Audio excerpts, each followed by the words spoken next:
Oh. Yeah, I made it. Good evening, all. Welcome back to GKP Live. Are you good, gents? Nope. Evening. You good? Evening. You back there, Marcus? After your little play? Yeah. Nice couple of days. Hard work, but a nice couple of days. Hard work. Hard work. Hard work, mate. I mean, they got to cart them all the way down. It's nightmare. Electrical engineering, mate. Or an electrician can be hard graft though when you're shivving and pulling around some of those massive cables. But yeah, I'm guessing you do the light stuff then. Maintenance, mate. Yeah.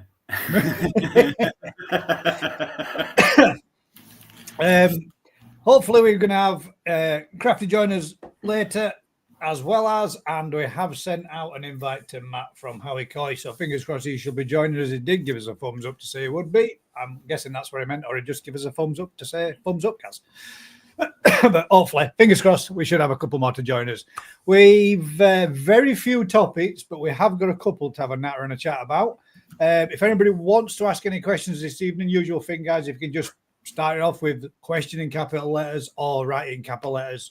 That way, then we can pick them up easier and they'll stand out a little bit more from the usual chat. Marek says, good evening. I'm off to hibernate. Wake me up when spring. Yeah, I could agree with that one, mate. It proper dropped cold today. It was -3 when I got up this morning. When I got to work by about 10 o'clock, it was -1. And then by about midday, I think the highest it got to were 1.5 where I was. It were absolutely chuffing freezing. Right. And sun went down and freezing cold again. Here he is. Making me cold, mate. Yeah, proper cold. Moved out. Always had a haircut, look. Look at that. Fresh trim. Did you use a little bit just for men?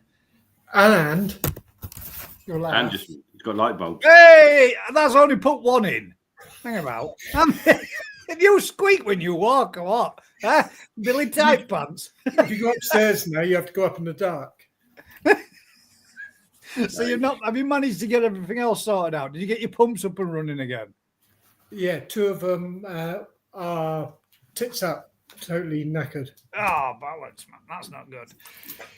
So you've got the pumps running. There's no lights in the house, no heating. Pam's just hiding in the corner, shivering.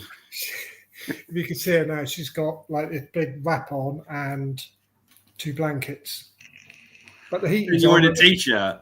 The heating's on and the fire's lit. So I tell you what, our heating's packed up yesterday. We got no central heating. I've changed the programmer, the motorized valve, and then I think it's the other motorized valve. So I went and got another one, and it's one extra wire. I mean, what electrician does that? There's one extra wire in that one. Snip it off at base. Yeah. The colours don't really match. It's like I don't know what I'm doing now. Yeah, that's not good. Sean Higgins says, have you seen the herring again? Yes, mate. He's been back today, and my son scared him out of the garden, the bastard thing.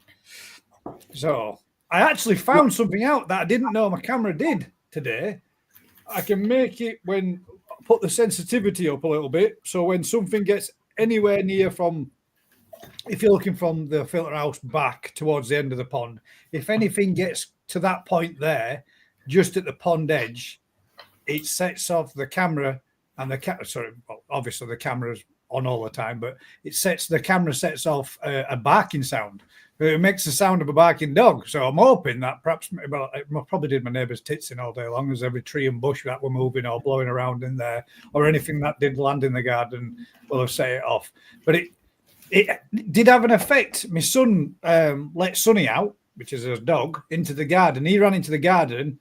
The camera started barking at him. He started barking back at the camera, and he got his hackles up. So it got him wound up. So hopefully, fingers crossed, maybe it might scare it off a little bit. So we have to wait and see.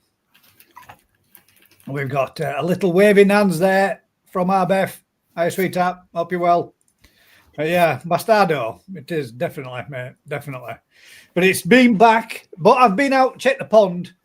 All the fish literally they're not even moving when we go near them. So obviously it's like a banquet sat there waiting for it to have a go at, but the net's on and it didn't do anything.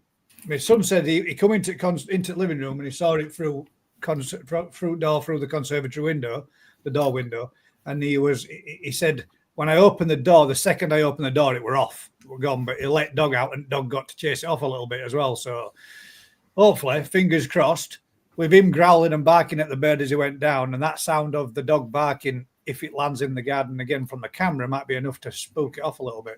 So we're just going to wait and see. But touch wood, no losses, no damages, nothing being hit at or anything like that. that should get it so they could have a camera with an activated shotgun. That would be perfect. But yeah, it spooked our Sonny, so hopefully it might spook the heron if it does come back. Just gotta wait and see. They get used to stuff really quick. That's the problem. Yeah, well, I can change it through a different. There's a siren and something else too. So I can put 4 different functions on. So hopefully I can switch through it a bit. But yeah, it's movement they don't like. They don't like anything. Yeah. If I get my hands on it, it won't be doing much movement. I mean, yeah. There's a bit like my mannequin, wasn't it, Rich? The busties. What panic room? The mannequin. Mannequin. What do you think? What do you think to this for idea? I've got a big piece of the polycarb. Now, obviously, the fish are going from the far end, from where the return is, right to the opposite far end. And I was thinking about perhaps, at least if they've got something to be able to get under. But I know, like you said it before, Rick, it would give them something to stand on as well. But it's no different between that and the edge of the pond. I was wondering if I put a piece of the polycarb over and doubled it up. Cut a piece off and then cut another piece off and doubled it up. That'd cover like half the pond. And that way, then all the fish could be underneath that sheltered area, well away from a striking area from the heron. Could try it. It's one of them, isn't it? You come to the summer and you're going to be taking it off. He'll know where they are and he'll remember it and he'll come back in as an opportunist again. Yeah. It's like that. There is that. I just don't want him striking at anything or any of the big ones. They're not going to be parked up in the summer, though, are they? No, exactly. So just that they're all parked up there, and if he strikes at one, you could end up with a fish with a bit of damage to it. But I'm off tomorrow. All I'm going to do is I'm going to because obviously as soon as it makes that noise, I'm more aware that it's there too. So I'm hoping that tomorrow I can let dog out and dog get to scare it off as well. Or he'll just stand there. He started barking back at the sound of the dog barking, so he might just stand there barking and not actually chase after it. So we'll just want to keep the neighbours on side, isn't it? Have a barking alarm with a barking dog. You guys just moved in next door. You might be knocking on the door saying, "What the fuck's that thing barking in the shed, man?" I'd be setting my dog straight off as well. You know what I mean? All the dogs in the street would be off, wouldn't they? Tony says, I told my wife she needs to wear a coat around the house because I can't afford to heat the house, to heat the pond and the house, you Billy tight pants. Another one. Tony, you're loaded, mate. You can afford it. Tony's got them sorted, mate. Fingers crossed, Tony. He's put some new ones in, so. Oh, sweet. So it's a bit of a trial and see how things go then. Yeah, but you got to do it, haven't you? If he's keeping what's there, then he's got to try it. Yeah. It's like fingers crossed for you, Tony, mate. I hope everything goes well. Keep us updated, bud. He's on it. Tell Rocky he needs to Google a plan wiring diagram. Tell Rocky. You mean Ricky? Yeah, Google the Google the wiring diagram for it, mate. Yeah. Honestly, just no one wants to. Our heating system in this old house is all electric boiler. It's all, and no one wants to touch it. So I've had to do bits to it, and now it's like I don't want to touch it because I can't remember what I did. I could have a word with my son-in-law for you, mate, as a sparky, and he'll talk you through it if you want. Yeah, well, if I change the next valve and it doesn't work, then I'm starting to, I don't know. call somebody out, and it's expensive. Well, I've been trying to get calling people out, but they just don't want to know. They don't want to. Round here, getting tradesmen's a nightmare. What make of boiler is it? Big electric one. It's basically just a long. The boiler itself is nothing. It's an electric heater. Yeah, it's the same as anything, isn't it? But because you've got control valves that turn hot water or central heating, and one overrides the other, and whatever, and it's just it's nonsense. It should be a piece of piss. Is it heating up or not? Yeah, it heats hot water and stuff, but I think the valve don't want to send it to the central heating. Valve's not working. So, but then you think, is it the thermostat? Is it the programmer? Is it the valve? Is it someone else? I don't know. Yeah, we'd need the programmer and the thermostat to come on to fire the. I know. I changed the programmer and it didn't change anything, so I took that back. I said, "Oh, I bought the wrong thing. I needed a motorized valve," so they swapped it, which is quite cool. And I changed that, and it still didn't work. This time of year, you haven't had your central heating on your boiler system or your water heating system's always been running just to keep your hot water and everything, and it starts dropping cold and you stick heating on, and that's it. It all goes tits up. Yeah. I'm glad I bought a new one. That's not used. I'm not to worry about. It's all running fine, mine. It's lovely warm in here. I'm lucky in here. It's lovely. I've got a log fire in it. We might just start moving here.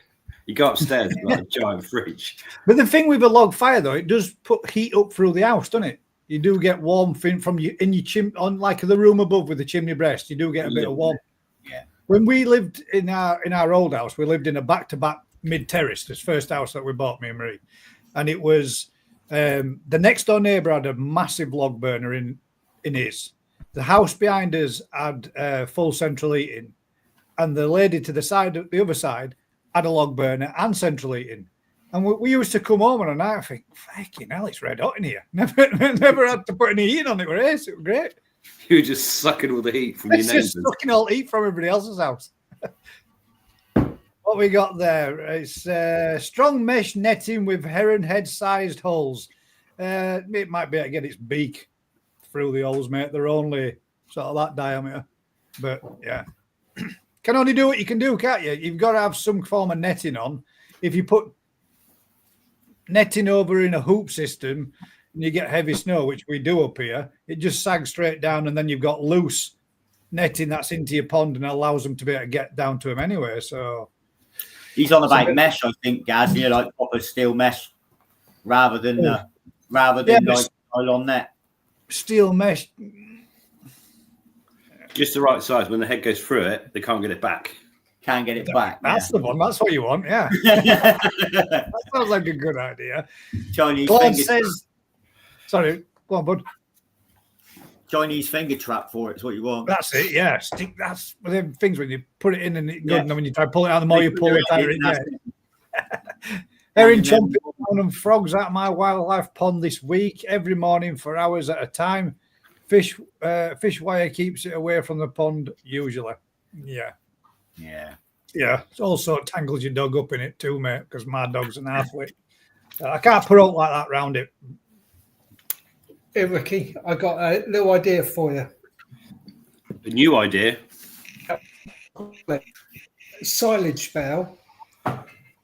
When it's first wrapped, it will go up to 130 Fahrenheit, which is 54 degrees.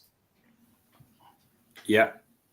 And it'll stay like it for 3 to 4 months. How about feeding your water pipe through and in and out, all the way and back into your pond? 3 to 4 months of heat. They've been doing. They do that with big compost. Yeah, basically the same thing, but it's been able to have it's just one of those things, isn't it? Who's got all the bales, big silage bales? You have, yeah. But it's what free heat. Yeah, the ground compost, anything that's breaking down, you can generate heat from. You only have to put a coil underneath it, a pipe work, and then a circulating pipe, circulating pump. We tried it with literally a stainless steel coil under a compost heap, but it's turning it, and it just it's one of those things. It's just a pain. You can do it, and if you've got loads of wrapped silage every October, or whatever, and you can feed your pipework through it. It's Or just just, one of them, or isn't just chuck it out into the field and wait for the farmer to bail it all up. You might as well just put your fish pond in with all the cows, because there's plenty of heat in there. They're all steaming, aren't they? Couldn't you convert like a log burner with the? I don't know if they still make them, but they used to have like the fireback boilers, didn't they? So that they had like a central heating system that runs That's off. what I know we do. Vicky's We've one got of them theirs. running on the farm. We've already got, so we run boilers. You literally feed them with wood and you heat the water and then put water through a heat exchanger. Yeah. But again, we need someone there to be loading the fire. It's a So 20 it might work on a few days when you're bored in the winter and you can have lots of fires going. Do it, but you're not there. It's just one of those things. You're not there 24/7. And if it goes off, then you're getting a rapid drop in temperature, and then a long time for it to build back up again. It's not so much that. It's just they put good warmth in, but it's generally we're only there 8 hours a day at best. Less than that this time if we can. But yeah, so when you think that's actually quite a short window, the 24 hours, it's actually quite a labour intensive. If you're paying a member of staff X amount of money to chuck wood in a fire, it's not really worth it, is it? It's not. It starts then being more non-cost effective and costing you a fortune employing somebody to keep it going all day. We do it because obviously we've got spare wood on the farm all the time. So you got free wood and you got to get rid of that. So you process it and then goes into burners, but it only works at certain times. Yeah. Having seen that system Ryan's just had installed up there, running off the oil burner, and how efficient that is, mate. That's the way forward, I think, for winter heating, that's for sure. Ricky and Ryan have both got it, haven't they? But the problem is you're relying on. It's one of those things, isn't it? You obviously got to have oil delivered. Yeah. To run it, you got to install the system. Those kind of things are slowly trying to be phased out, not phased in. Yeah, I know they are, mate. Yeah, I know they are, mate. Yeah. Talking of Ryan, I met him up at Heathrow on Tuesday, and he said, "Follow me in the car," and then proceeded to go round and round about 5 times. Thinking it was funny. Could he not find the quarantine centre? Yeah, we've been there, but we're trying to find somewhere to offload them all. Oh, mate.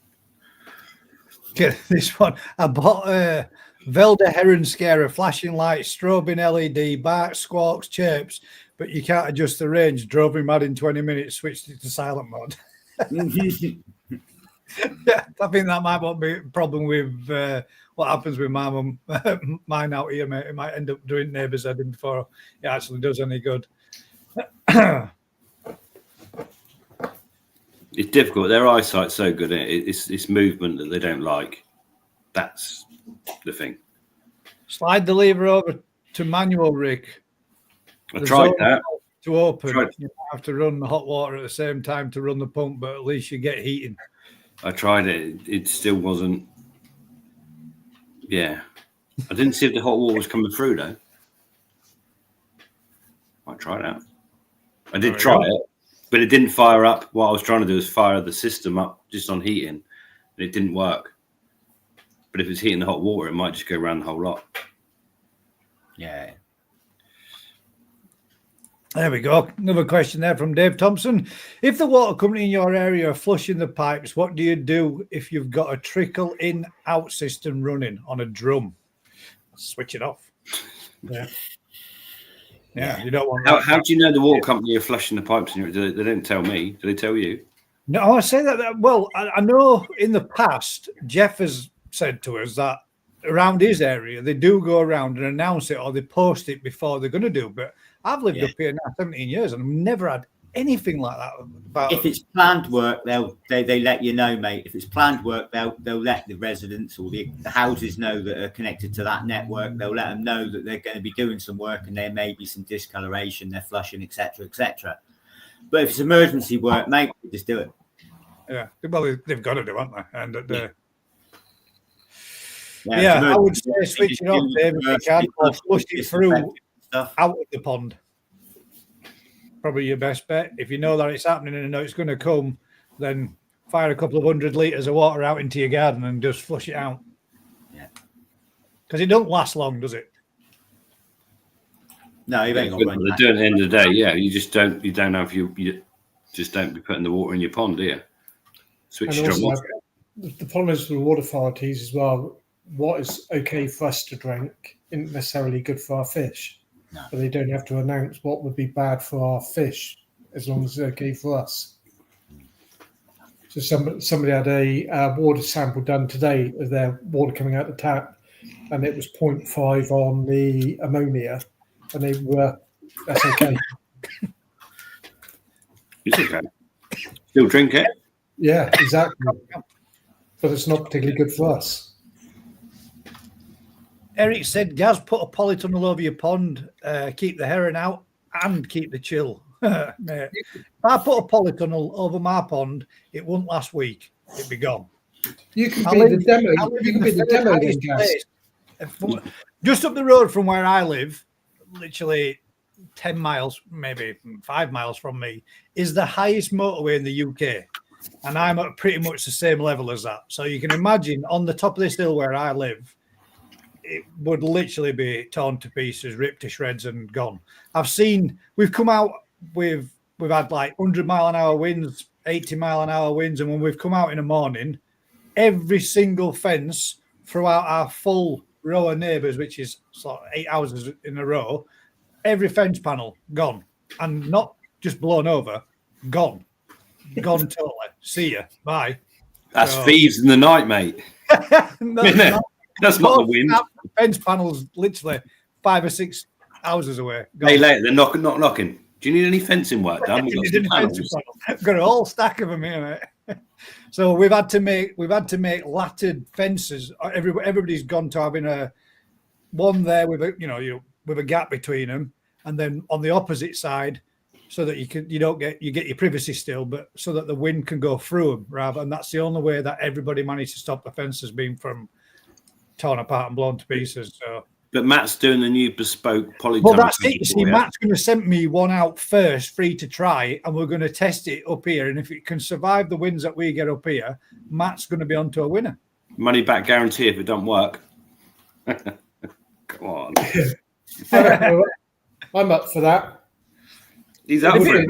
I would like to have one that I could use in the winter months and take apart, and not to have massive. I've got nowhere to put no massive, great big framework or anything like that to dismantle it all. But I really would, Eric, really would like to have it with some form of polytunnel over it, because I might even be tempted to leave that on for the summer months and see if we can get some good eating there and get some growth into them. So it would be something I really would be interested. When we spoke about this last week, it was, if you could get a quick detachable thing that I could attach to one side of my fence and, dome it over in a sense, that'd be wicked.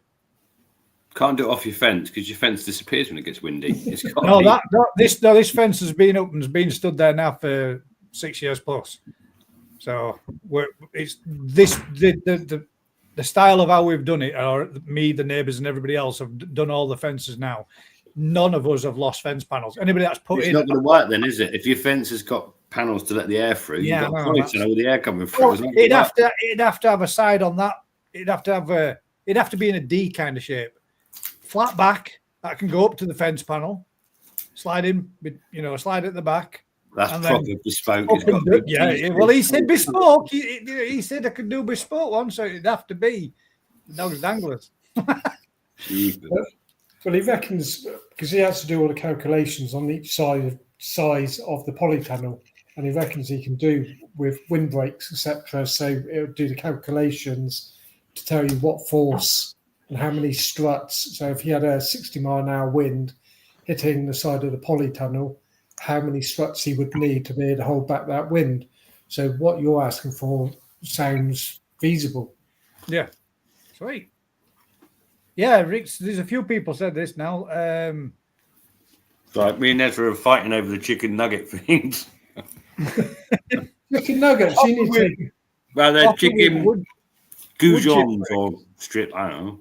You used to make the pheasant ones. I know, but that's tomorrow or whenever we're going to shoot him. Saturday. No, not tomorrow. No, right. The after. You could get hoppers with the wood chip things, and Simon put same thing as well. You get those Yeah, pellets. we don't get wood chips. The problem is wood chips have got to be a really specific size. It's a pain. So we've got lumps of wood, but to have wood chip, a chipper will only take certain sizes of wood and whatever. It's you go down the road of machinery you don't need or could need. What you need to do is go and find a homeless person down in Bournemouth. I So don't we'll give go. you What? free No. We'll give you free heating if you're prepared to sit there and load the fire. Yeah, but they want to be in Bournemouth because they can get what they need. The best heron scarer is the Kerry Blue Terrier, although the Velda gives a fantastic light show. Yeah, I mean, if I still got my stuff here, it wouldn't have been in that garden. It wouldn't have been coming back either. That is for sure. But I still had those two. It would have definitely been. It wouldn't have come back. I guarantee you. You need to move, mate. Well, I don't. I just need to move on the heron so that it doesn't come back. I don't need to move. Can't afford to freaking move. Can't afford to fart, never mind move. There we go. With Gaz's free polytunnel and Rick's free box liner mat, we'll go bust. Yeah. Yeah. Why not? It's not a good business plan, mate, so far. But I mean, I'm prepared to. I mean, honestly, if it could withstand the winds that we get up here, it would work anywhere, mate. So shit, you know, it's bad up here when it's bad. It's bad. But the idea of them isn't to have them too high. Yeah, well, that's what I would want mine much more Well, higher than the fence panel, because I'd like maybe a bit of a dome from the panel. If they're only like 12 inches high, most of that wind is going to be deflected off anyway. It would. 12 But inches high? the width, if it's only 12 inches high, the width when it snows is going to get squashed. No, see, he's done that calculation as well. He's calculating, mate. He's got a big calculator. To be fair, he's shit hot with it. Basically, so if you imagine if you had a normal square rectangle pond, the curve from the pond or the polytunnel was going from side to side. So it doesn't matter how much weight is on the top of it, that the two side struts are stopping it from coming down because you've already got that natural curve. Like breaking an egg. You can't break an egg pushing it end to end, but you can side to side. Yeah, but mate, you're going to that. So the problem is not going to be the framework, is it? It's the plastic, isn't it? Yeah, but how much can they withstand? Not a great deal when you put a load of snow on them. It's like breaking an egg. They're indestructible until you tap the side. And then you go... Yeah. I need it to go over the top of my acer tree anyway. Oh, God. So yeah, I tell you, the spoke is going over the foliage. Keep its foliage all winter. It would mint then. It's a great. I think at the end of the day, you could make as long as there's the certain cut. It's not a problem, is it? You can make it, and at the end of the day, snow won't settle. If your pond's that much warmer, then the air's going to be that much warmer in the pond, so snow's not going to settle on anyway.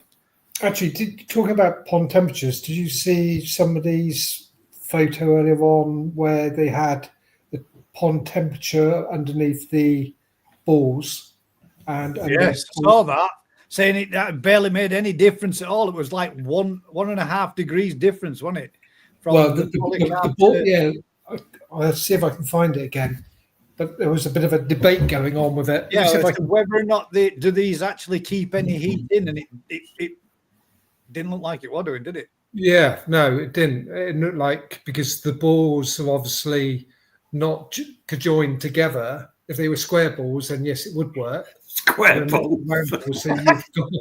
That's not even a thing. like square ball. Square ball, like the square wheel. Yeah. Yeah. That's the trick, isn't they? And all the heat was escaping between your balls. Yeah, between your balls. That's enough that it needs to do. Yeah, well, I have this argument all the time with Sean. At the end of the day, if it ain't sealed, it ain't worth covering. Yeah.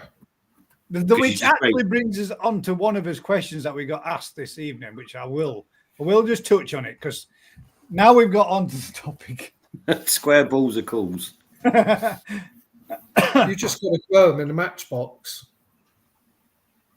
Is it worth paying the extra for the 25mm polycarb over, say, the 16mm? Or, sorry, is there just to stop the wind chill, or does the extra thickness keep more heated? The extra thickness keeps more heating. Definitely. Let's see. I went somewhere on someone had done a pond and they had polycarbed it all lovely in the slanted roof, and I was like, but the ends of the polycarb are all open. Oh, he didn't tape them all up or anything. It wasn't sealed. So at the end of the day, the first layer of polycarb, and then Yeah, it's that's like a little chimney effect going. You've got to seal them up, mate. Otherwise, yeah, they don't work. But it was it's one of those things, isn't it? He's cut it all, done it all lovely. He's Yeah, got thick yeah. You still polycarb. need to know what you got to do, I suppose. But yeah, if you don't seal the ends up, mate, you've not got any barrier at all. But what you're saying, you got to seal the bends of polycarb. So you're going back to if it ain't sealed, it ain't working, is it? No. So you go to the balls in the pond, it ain't working. You may as well have one thickness. You may as well have a single box 6mm. If you ain't going to seal it up, it ain't going to be no better. Yeah. And that's the thing. That's why polytunnels, where they are pretty much sealed, work so well, and where a lot of structures where you put a bit of this and a bit of here and you cover 99.5% of it, you've got the old that's just going off like a chimney. Yeah. Isn't it? My house has got one chimney in it and it sucks air from bloody everywhere. It's like well, that's positive pressure, isn't it? Positive pressure ventilation. That's what causes it. Yeah, that's exactly what happens in any situation where you got the warm water. It's going to find that. It's going to find that, isn't it?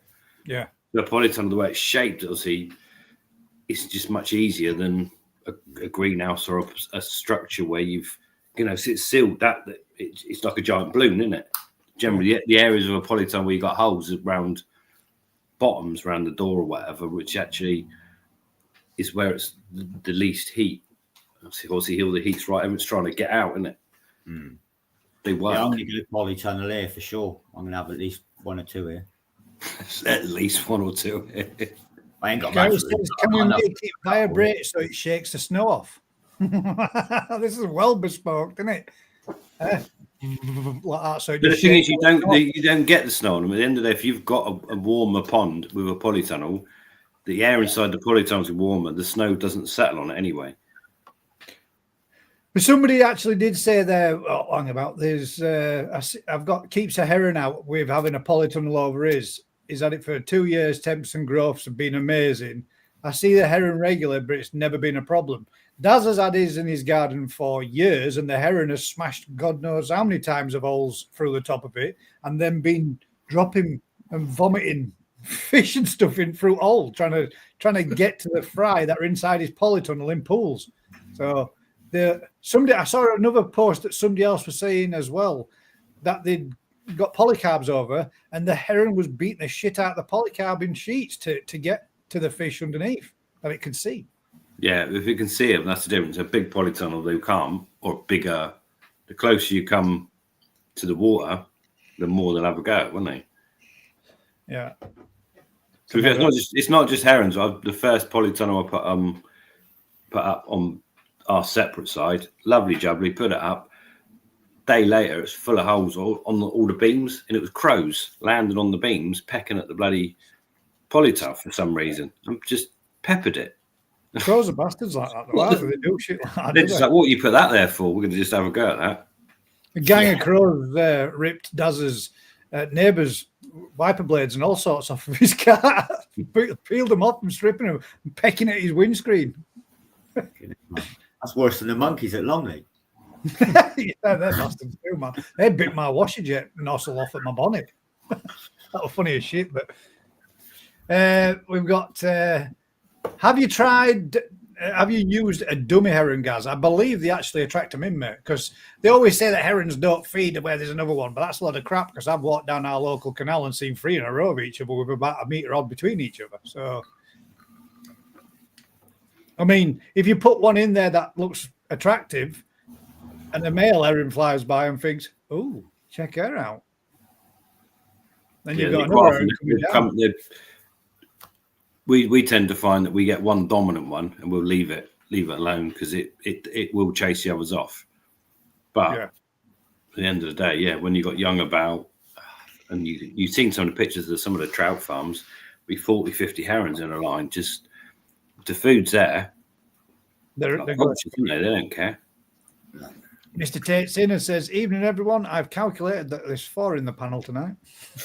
Alan's on it. Marek says, "Mass cross load, cross stress equals flat." He's not got much confidence in you there, Matt, by the sound of that, Marek. But at the end of the day, this is the whole point. Let's get Matt's new bespoke polytunnels going. What about this one? This could get this could get a real twist going on here. They built the pyramids. It's only a polytunnel. Who did? Well, that's the thing, isn't it? Well, who did? It was obviously the Germans. That kind of engineering only comes from Germany. It's pretty crazy when you start watching and looking into some of that stuff about the pyramids and how they actually built with 17 and a half ton, some of those stones. They reckon they had giants back then. Oh yeah, they must have done, wouldn't they? I've seen them on TikTok. These guys pick up like that, move it over there, and you got this little Herbert at the bottom hitting them with a stick. Yeah, chiseling them with copper chisels and stuff to get them nice and flat. Just hold that up there, mate. But you're right. Matt will get these designs sorted. I have every faith in him. They will. I just don't want to. Egyptian Germans, Rick. But that's where exactly they're definitely Germans. That kind of engineering comes from Germany. So in the early days, the Germans lived in Egypt. That's where they came from before they migrated across the seas. We've got that one there. Cassie Flip says, "Gaz, I've had fishing line across my trees. I ain't got no trees. I got nothing to be able to attach it to. And I can't attach it to my neighbour's fence because then they'll go, what's all that about, man? It's just, I live next to knobheads, so I've got to suck it up." I hope they're watching tonight. I hope they are too. Well, it's not like I haven't told them straight, mate. I've told them anyway. And the new guy's nice, and when they move out and the new lady moves in, everything will be hunky dory. Right to the Until they complain about the dog barking. What the? I've switched it off when I'm going to have a chat with them about it. Just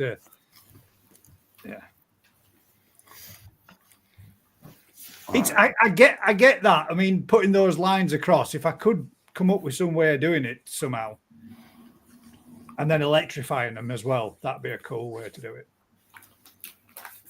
But you've got to be careful, haven't you? Because they're protected and all that shit. So if you see, you could put fishing line from the top of your fence, the top of your neighbour's fence, across your garden, and then I'd be garroted every time I went out in my garden. No, you have so higher through the middle, so they're like triangular, like pyramidy. Do you know what a pigeon magnet is, Rick? A pigeon magnet? Yeah. They use that sounds like me going on a nightclub, isn't it? Go on, what's that? Pigeon magnet. It's like a little motor on a stick. Or that doesn't sound like a pigeon magnet. But normally you would have 2 pigeons on it, and it's going round and round and round in the field. Oh, yeah. And the pigeons come in, and then you can scare them off. Is that right? You attract them and scare them. But what you could do is use something like that with line coming out with a weight on the end, just spinning around the pond. So when our lot goes to put washing out, she gets one outside her head. It's perfect. It's a good job she's not in around that. Yeah, I'm not sure that's going to work. BFK says, once you get them being made, I'm definitely go for one on mine. I would want one 2.4 by 4.8 by 0.8 with a 2-meter window above the pond window, champion. Perfect. He can make that. He'll have it delivered tomorrow. That's relatively simple. I can push more detail on it, but I want to make sure that this is 100% going to be working. Well, pop up next weekend, Matt. What are you doing now? Come and have a measure up and what have you, and then just send it away, and we shall trial it. You can use my garden as crash test course to do it with.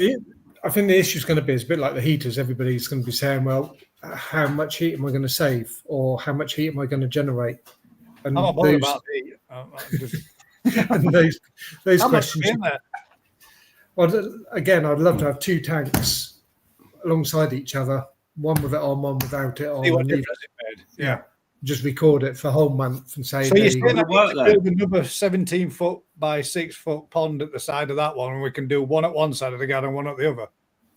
I'll have a word with our last sensor. And the amount of heat you get out of it, and or the efficiency or how stable it stays, will be dependent on the time of year as well, won't it? Yeah, Different times of year, it's going to be better than others for different things, really, I suppose. but it's a bit like the polycarb. We've just been talking about that in the thickness of it. But then when you're doing a polytunnel, the thickness is relevant. Yeah. Because that's totally different, isn't it? Yeah, exactly. Yeah. It is totally different.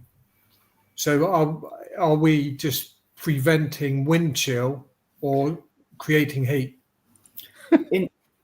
From sunlight, you'll generate heat, won't you? You don't even need, even on the clouds, don't you generate heat?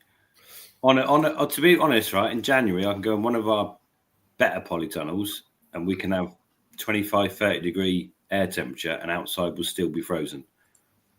And then what would your ponds be? That with heated ponds in there, though, or not? No, that's not heated. No, that's nothing to do with the ponds. That's to do with the radiation from the sun.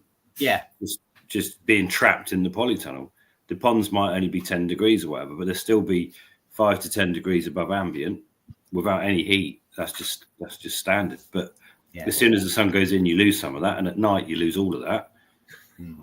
So, from what I've heard, Matt can do odd-shaped ponds, and he can even build them straight. You just need them straight. He can fit any liner to any pond. Anything. The odd-shaped ones would just need a template off the curve so that we can actually bend the form of it. But we've got to work out. You become known as the box weld liner man, and then you can become known as the over top liner man. You're just creating blooms. Sky's the limit. Sky's the limit. This is the best. This is another good statement. This is quite similar to your square balls. Mine is square, but with a 50p shaped front. So not square at all then. But you can get like round polytunnels, or that's easy, isn't it? You can get any shaped tunnel. The hardest ones are probably if they go big and thin and big. That's where you're in real trouble. Do that again, Rich. Big and thin and big. That shape. Oh, Raven. Hang about. Big fish, little fish. Cardboard box, is it? Once you do that, what do you do with the slack? That's the issue. Yeah, well, that is the issue, is the slack. So a rectangle square one, you can go straight over the top and drop your sides the same as a normal polytunnel. But what you would do with a P-shaped one. A P-shaped one? That's what he said. It was a P-shaped pond. He said it's a square pond with a 50p front. 50p, not a P. Oh. 50p. Oh my God. I've only just started as well. Oh, yeah, slow down then. That's all I'm saying. Slow down. Where was that other one there? Right. Gaz, 4 posts in each corner of your garden and run a 2mm cable, some shower curtain rings and fishing line or netting in between. And I'm going to turn my garden into Chester Zoo. Like a couple of wind chimes, CDs, get turn it into the right place. All the pikey. I can't really say it. I'm not saying that. I'm getting in trouble.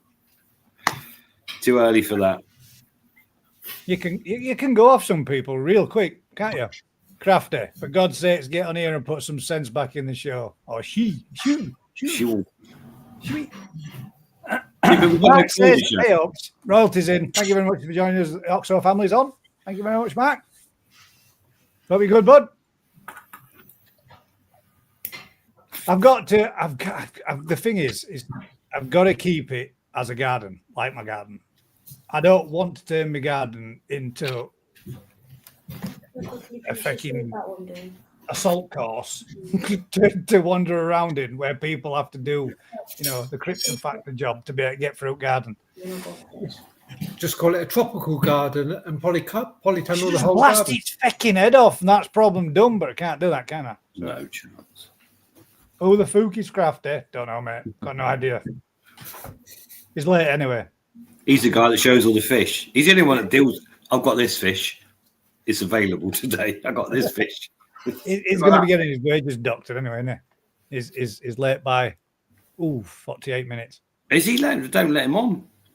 Keep him waiting in the back rooms. Is that what you call them? Back rooms? I keep him in the back room. I can see Gaz camping out in the shed. Not a chance, mate. Freeze me out. Actually, no. The shed is quite warm if I put meter on in there. It gets very, very warm if I leave it on overnight. But you ain't got a window, so you wouldn't see what's going on. So you just sleep in the shed. I actually covered all the windows with insulation. I did have windows. I covered them all. I could remove a section so I could look through it. Oh. When are the tunnels becoming available, Matt?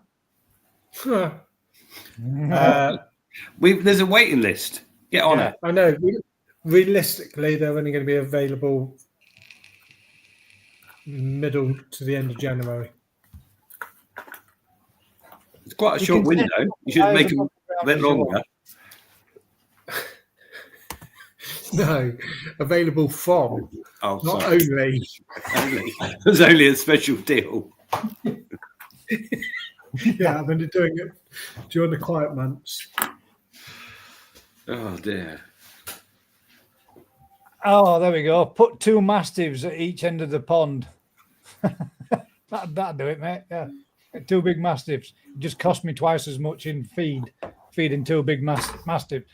What I should have done is bought a rate dog and not a cockapoo, because he's a cock and he's more scared of himself than he is scared to out else. They're coming out in January, Colin says, when it gets warmer. Still get snowy over here. That'd be ideal time then to put your hut, but then you'll be able to put your net over the top for the summer. I think that's the thing, isn't it? What you need is a frame that you can go from plastic to gain heat, net to gain safety, it's going to be or nothing. It's going to be a multi-purpose one. Zip off sides. Yeah. Now we are talking, aren't we? Little zip up. It's going to be the dogs. It's going to be the dogs. It's going to be the dog's bollocks. Right. Yeah, I've got another question from this guy called Rick. I don't ask that yet. I need a wee, mate. Oh, all right. Okay. It could be a good one. It could be a good one. Oh, These chicken bits are quite good. I'm not going to lie. goujons. Oh, yeah. Little special hot and spicy chicken bits.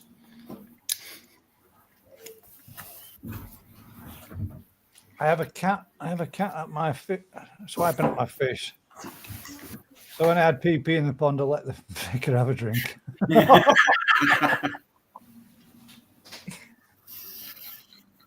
That's called the gazebo. There we go. There's a name for it. We could even call it a gazebo.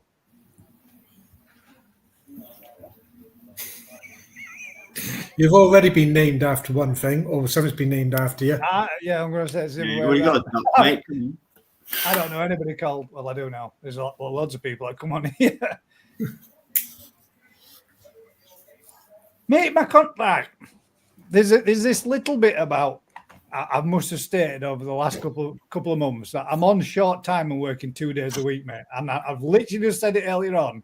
I can't afford to fart, let alone make my conservatory bigger. To make my conservatory bigger would be somewhere in the regions of 30, 40 grand. The one that I'm in costs 15. So to make it bigger than this, I'd lose more of my garden, but I would have a nice pond inside it. But if I were going to do that, if I were going to put 40 grand into my house, I would definitely move. Condensation is a bugger, though, isn't it? Yeah, and the other thing is everything goes green and all, doesn't it? All that shit everywhere. It looks a mess. Everything greens up real bad. Has anybody actually got? Everybody's trying to solve the case of the heron being a bastard, but I mean it's been back like today, but not really. Buy a lottery ticket. I don't. Yeah. Every week I'm a winner, mate. Oh, water, mister. I thought it was, so I misread it anyway. Water, mister. So like those spray things. That's the thing, mate. I haven't even got water in my back garden, and I can't get it through because I can't get pipe work. The water to my house is at the front, and then everybody's going to say, "Why don't you take it up and over the house?" Well, who wants a pipe up over your house? Because that does free solid anyway, and then it's best every winter. Buy a lottery ticket. That'd do it. That would do it if I won. A 1 in a billion chance. Yeah. Shit happens. You just got to deal with it and suck it up, haven't you? So far, so good. We're all right. And sorry. Colin says, seriously, I'm interested in Matt's polytunnels. I think it's a great idea to retro make them to the shape of your pond. My credit card details to follow. Right, wicked. Everybody get ready. Oh, let's go for it. Do you recognise this? Zoe. Is that your hot water bottle cover? I've got to do one for Ez because apparently it's there's ice on the inside of the windows tonight. Sean says the national lottery give away 30 million a week. It's a con. Give it away.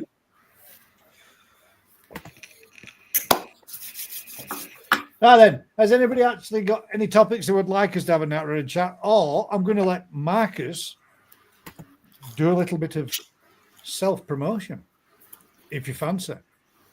Well, yeah, just well, it's an option. It's an opportunity, mate, to get it out there. Yeah, and there's 1,000 people. Let people know that I am going to be starting up a new little koi business down in Somerset called Kaizoku Koi. We'll be dealing primarily with tosai. I will have nisai and bigger stuff here, but I want to be known for growing fish and putting the right bodies on them to sell. Small tosai. I've got my hands on some Dainichi yellow monkeys that I will be putting out for sale soon. So keep your eyes out for that. That'll be with a little bit of growing, so they'll be pushed on to like jumbo tosai. Very good. More marketing at Marcus. You're good at growing fish. You're going to grow fish. Oh yeah, I'm rubbish at this sort of thing, mate. Yeah, I'm never going to be good at this. But yeah, I've got some other bits coming through as well. Some Mariama Kahaka I'm going to have as well. I was selected yesterday when I was up there with Ryan and Lee. So I'm going to have a few bits and pieces coming through, and then hopefully get some more in February. So what you're offering? You're offering a growing service.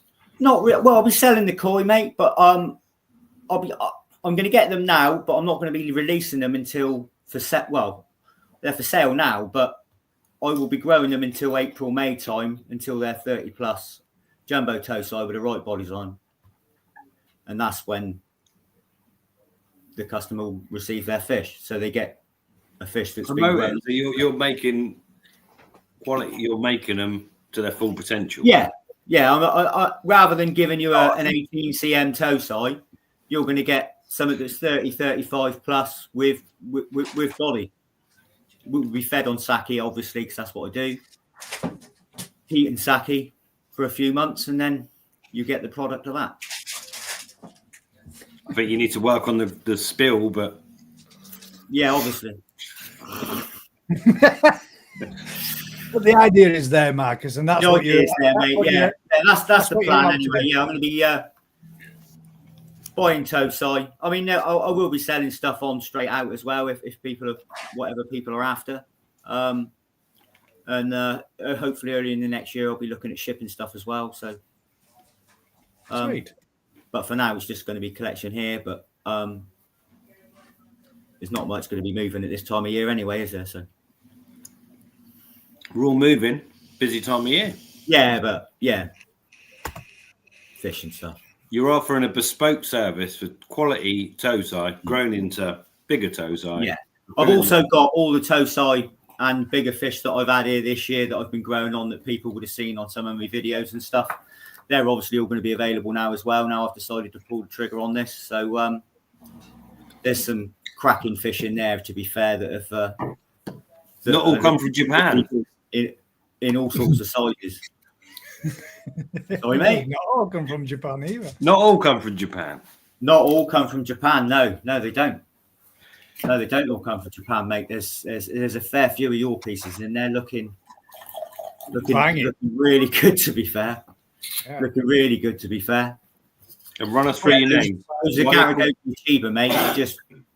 They're in the big pond now with everything else, mate. It's like 60 odd fish in there, but they're still being fed sake balance and kept at 18 at the moment. So they're all still growing, and they're doing really well with the extra room in there, even despite it being high numbers. Oh, adequate filtration. I'll let them handle it all. So, yeah, they're looking banging. Are they competing well with the bigger fish then? Yeah, no bother, mate. If you throw enough food in, they all get some, don't they?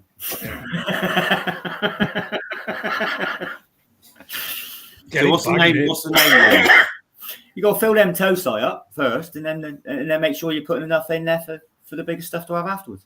Marcus, what's the name? What's that? Come on, run us through the name. Kaizoku koi. Well, Kaizoku is pirate in Japanese.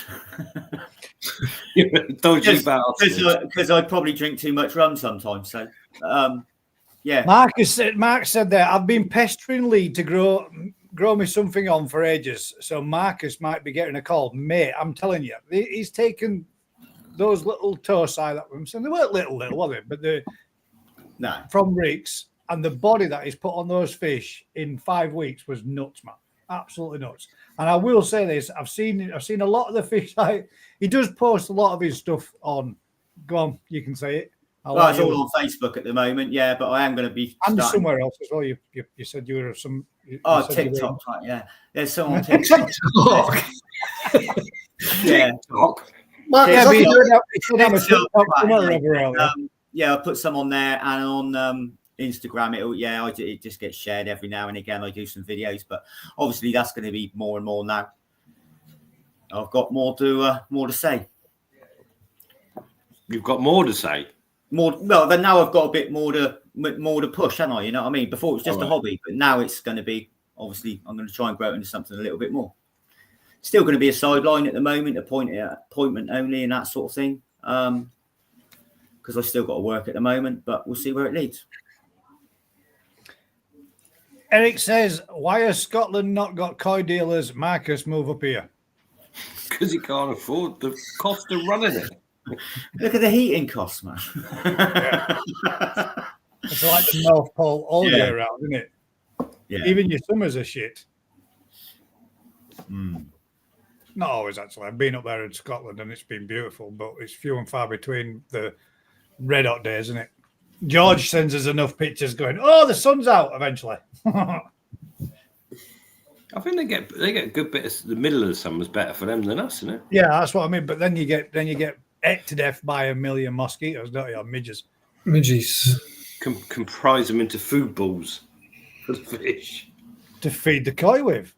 There you go. There's your protein, insect based. Yeah, Dyson out. Yeah. There you go. Mark says he'll come down in a helicopter. He'll just get his pilot to pick him up and drop him off, acclimate him, and he'll be away. Pick him up in a fortnight. Do you think Mark's in like a family war with Bisto? Simon says not many people live there. I reckon he is. I mean, this time of year, for Mark and the Bisto family, for the Oxo and the Bisto family, I reckon there could be a bit of competition this time of year coming up for Christmas. I reckon they're tricking everyone. It's the same family. It could be. Just two different names. Yeah. Brothers at one point. Oh, Koi Fry Scotland says, watch this space. There you go. Are they building some housing estates up there, mate? Somebody, I didn't say nobody lived there. Paul says watching koi grow is the best bit of the hobby for me. Well, I'm shit out of luck with that one, Yeah. Paul.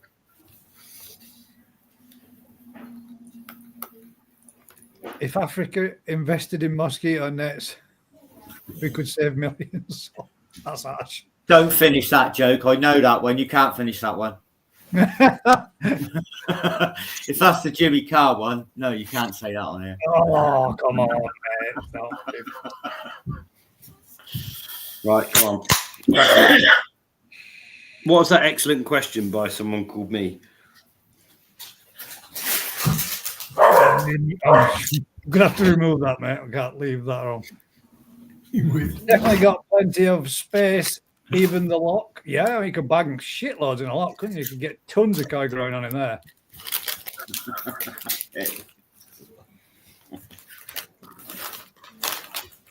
200,000 new homes in Edinburgh's outskirts.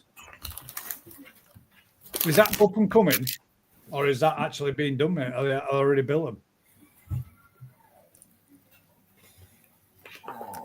It's all right. It's all right. It's just, it's yeah. YouTube might. Go on then. Any questions, anybody? Any topics, Matt? I did. I put a topic in earlier on that. You told me not to do it yet. I was waiting I was for just only going for a wee, wasn't I? I'm back now. You're back. Sorry, you were that quick. I didn't see you go. Been for ages. Jeez. Right then. So, our question From anonymous viewer.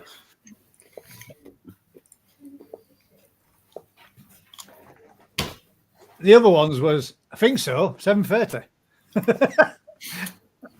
You asked it, Gaz live tonight. Yes, we are, mate.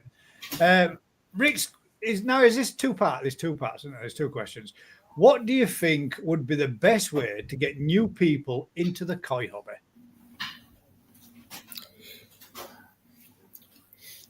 I should go to Matt first because he looked like He was ready. and a mouthful of something that it was just, oh, damn it, he swallowed it. Nuts. No, he's nuts.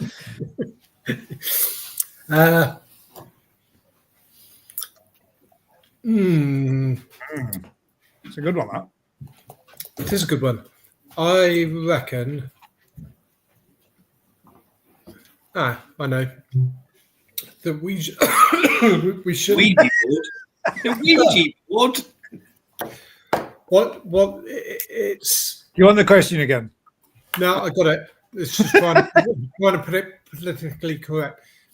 The problem is when people get onto the forums, a lot of people get scared. Them things still exist, Matt. Well, on Facebook and all that stuff. You mean social media? Social media. People get on there and they say, well, what filtration do you need and what's the average cost and all the rest of it. Before we had the drums and the likes of that, people had just normal chamber filters, just done out of sleepers. You know, it doesn't have to be expensive. And if you did fancy taking it up as a hobby, I hate it when you do that, Gaz.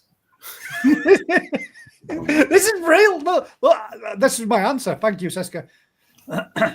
Carry on, as you were. Yeah, we scare too many people away from the hobby because we over beef it up in one way. You know, like when you hear people say, "You've got to have this. You must have that. You must." Yeah, have and the depth of your pond. Depth of your pond's got to be 4 to 5 feet deep, and you don't want to have a pond that's any smaller than 3 meters by 2 meters. Anything smaller, you won't get good growth. The fish will be naff. Blah blah blah. There's a lot of people out there. You know, I've been to some ponds that I'm staggered that those fish have actually survived 1 year, let alone going through the winter when they're in 1.5 feet of water. But they've had them for like 15 years, and yes, they are pig ugly. But you know, they're 20 inches long. Be about the bush. That person, that customer now has just ripped your number out there for Yeah. me. But you know, and they're in 20 inches of water, and you think, how? But they have done. You know, one of my friends, he's not in the koi at all, and he's got literally one of the little pre-formed pools, and he's got this ugly koi in there that's survived and gone on for years and years and years, and then even got a filter or a pump on the pond. How's that survived? I'm not saying everybody ought to go out there and build a koi pond with no filtration, no air, nothing at all, but I do think that we beef it up a bit too much and we do scare people away. Well, I'm going to go with my answer now, just so then Rick and Marcus can put their spin on it. But I think the best way we could get more people involved is free polytunnels with every new pond built. Oh, and box liners. And box liners, there we go, yeah. Yeah. I do think you're right, though, mate, with that one. I do. You do. It's the first thing that everybody does. Somebody shows the pond, and it might only be a small little bit of a above ground, sleeper pond build, and everybody goes, "It's not big enough. It's not big enough." My Just got pond to wasn't manage big your numbers. enough. That's all. You just got to manage what you're putting in there. Just don't put too much in it if it's too small. Marcus is going to grow fish in an environment most people say ain't big enough, and he's going to stick 50 in there and grow them like shit. Yeah. Well, you look at all the dealers. Yeah, like 600 gallon, mate. You know what I mean? That's what we've done in this year. 600 gallons. So. I thought it was Wednesday. You hoped it was. Mate, someone just messaged me saying, "Are you going on Gaz's thing tonight?" I was like, "It's on tomorrow." And then he sent me a screenshot of Thursday. You've been snoozing, haven't you? You've been on COD. I have been on COD, mate. Yeah, You're you right. bastard. I should have known because you came up earlier on. And I'm waiting for an Indian to arrive now, not a person, like food. Well, I'll recap and throw you straight in the deep end, Crafter, just so you can be thinking about it. What do you think we could would be the best way to get new people into the koi hobby? So having a thinking about that one whilst you talking to your Indian fella that's delivering you Indian, and then you can be forward thinking. Well, you see it a lot though, don't you? In the forums. In the forums on social media, where a lot of people do turn around and say that pond's not big enough, your filter's not adequate. Yet you can go to places, and I'm not saying nothing by this, Rick, in any way, shape, or form, but all your filter systems are simple, and you make them simple, and they do the job. They do it well. So filter systems don't have to be expensive. But I do believe a lot of people are scared off with. I mean, what's wrong with somebody going out there and starting with some garden centre fish? Not that there's anything wrong with garden centre fish, but starting at that sort of stage and buying some small little fingerling, toesai, whatever. That's not even the stage, Gaz. If you go into it, you've got to start with a pond. Yeah, dig an hole, fill it with a liner. You don't have to dig a hole. In it. That's the whole point. You've just missed it straight away. Lots of people haven't got somewhere they can dig a hole. They can't make a permanent thing. So what brought me on to this whole point is I've got to set up a couple of I don't want to say disposable systems, but movable Temporary. systems. And I reckon I could supply someone with a 700-gallon pond with complete filtration, pumps, pipe work, everything. And I mean everything for less than 700 quid. Yeah, easily. I mean, that's that. So, but most people look at a pond and they think we got to dig a hole, you got to do this, you got. And if someone comes to me and says, I want to make a reasonable sized koi pond in my garden, it's about 10, 12 grand. But in reality, you could do it for 700 quid. But you're talking about a raised, semi-rigid swimming pool, filtration that's, it's not an eyesore, but it's functional. And if you enjoy the hobby, then you crack on and change that basic setup into something that you want more permanent. But a lot of people these days haven't got somewhere permanent, do they? You live in rented, you're living in whatever accommodation you're in. Sometimes you can't start digging holes and spending 10 grand on a pond when you ain't going to be there for that long. Some of the prefab kits cost a fortune, don't like those big. The fiberglass do cost a fortune, but I got to this because I brought 2 swimming pools tonight, 10 foot by 6 foot by 2 foot deep or whatever, 60 quid each. Yeah, 60 quid for a perfectly fine 5-year life trial pond. Yeah. And that's the upshot of it. And everyone makes it out to be this expensive thing you can buy and run. Like I said, I reckon I could do it in a complete kit for an entire pond for less than 700 quid. That would be perfectly adequate to raise 50 toes up to 30 centimeters, no bother. Think about it, Rick. My main pond is just a 4-foot deep swimming pool. It's a best way swimming pool. I've got 60 fish in there at the moment. All I've got running on that's a Nexus. But even a Nexus, you're still paying. I can create that filter for quarter the price. Yeah, you can. Yeah. And I'm not saying that's the way to go. And you can spend money, everything you spend money on in terms of pumps, pipe work, filters. You can upgrade in every direction, but it's almost like a starter kit. If you've always fancied having fish, but you haven't got the place. I've only got a courtyard. I've only got a patio. I've only got this little space. Well, actually, you could buy a starter kit that gives you a pond, filtrate the entire shebang to have a go. There's always those best way swimming pools for sale on Facebook Marketplace and stuff, second hand, mate. You got to wash them out. Don't have to wash them out, mate. You can buy one for 60 quid, brand new. Yeah. You can buy them new. Yeah, that's exactly. The point is, if you get 10 people start that way, and 2 of them take that hobby on long term, that's 2 new hobbies, isn't it? Yeah. Little business idea, Rick. Sell starter kits. It's not. It's just I was planning out how I'm going to do these, and I reckon for less than £1,000, I can have 2 ponds, better than most ponds I ever go and see, for less than £1,000. Just done. Yeah. And that's not dear, is it? And that's not buying things trade, because I ain't got a trade account with Best Ways or the wheelie bin company or whatever. That's just what it costs. You can do that. Anyone can do it. Introductory, doesn't it? An introductory pond, which you can think once you get that bug, if you wanted to do it, you can go all hog and get everything that you need. And a lot of people advance from the simple systems, don't they? And everybody always says, if you're going to build a pond, make sure you build it really big. And I don't personally, for me, I don't think that's the right way. Me buying that tiny little thing that I had out here was the first little pond. I had a few goldfish in it. And then I thought, I'm going to get a few koi. Bang a few koi in it and thought, Jesus, we need something bigger. Made my little my smaller garden, a bigger pond, but smaller than this one. Made that garden pond and thought, that was mint. That did me 3 years. And I loved it. I mean, that's the big thing, isn't it? The whole thing. People go, if you're going to do it right, build it once, build it right. And that is exactly the right advice. If you're going to build a pond and you're staying at an address and you're living at that home and you've got a garden, you can build a lifetime pond, build it once, build it right, perfect. But actually, it doesn't encourage new people into the hobby, does it? No. Realistically, it scare most people that were new thinking.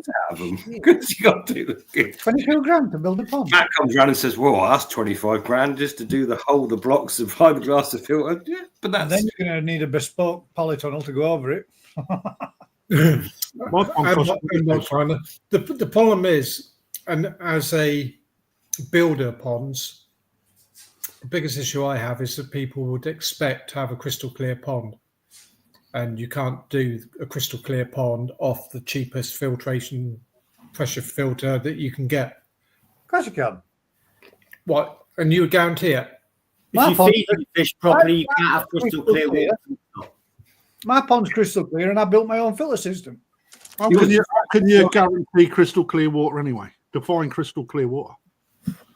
Gin. Gin, yeah. That's what everybody always says, isn't it? Gin clear. Well... I do. That's one of the things I say on all of my ponds I build.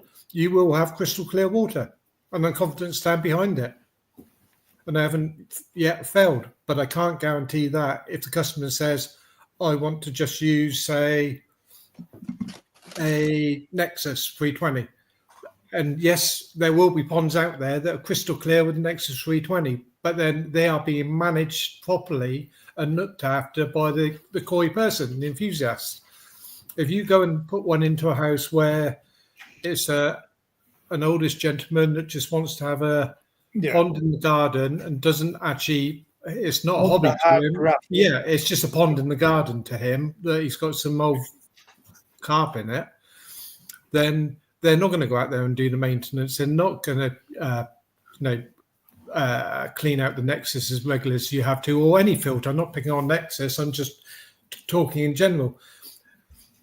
I've even seen, like with the drum filters, I've put them in there, and yes, they've provided everything that I've said that they would do. But then when they've had an issue and you go back there, I honestly would say that they have never, ever touched that filter since the day I installed it.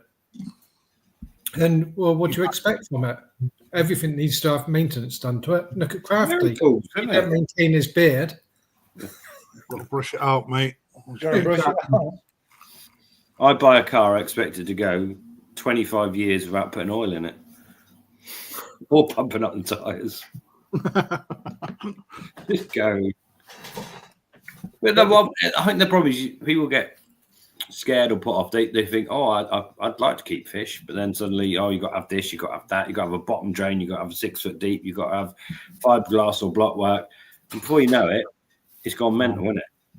When you can perfectly have a raised up swimming pool with the filtration, whatever. If you don't even need to know what you're doing. If it's done as a thing, a package where the filtration is massively over spec for the pond, done in it. It's not a problem. Do you not think, though, with a swimming pool, you'd have an issue in the winter with the temperatures? No more so than anything else. Why would you? Because you've got no insulation factor whatsoever, have you? Yeah, that depends where you put it. That depends where you live in the country. It depends what you're doing. Yeah, you could actually insulate a swimming pool. Scotland, you got one great big 12-foot by 12-foot ice cube. You can still take Rick's idea, and you could.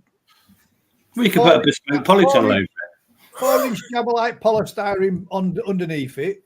4-inch Jabalite polystyrene between all the legs around it, build a timber frame and plank it off over top and make it like what they do over in States, where they make massive, great big swimming pools out of paddling pools themselves. And then they deck it all off and everything around it. You can still insulate it. It's easier to insulate, isn't it? Because it's above ground in that sense. But at the end of the day, that's people doing whatever, like I say, putting a tunnel over it, insulating it, not whatever. I'm just thinking you could, if you want to keep the old 30 years ago, most people started koi keeping because they had a goldfish pond, but no one has a goldfish pond anymore. Yeah, I don't know more. It's aeronautic. Where do people start? There isn't that into the hobby by, oh, there's a goldfish pond in the garden and I made it a bit bigger and it become a koi pond.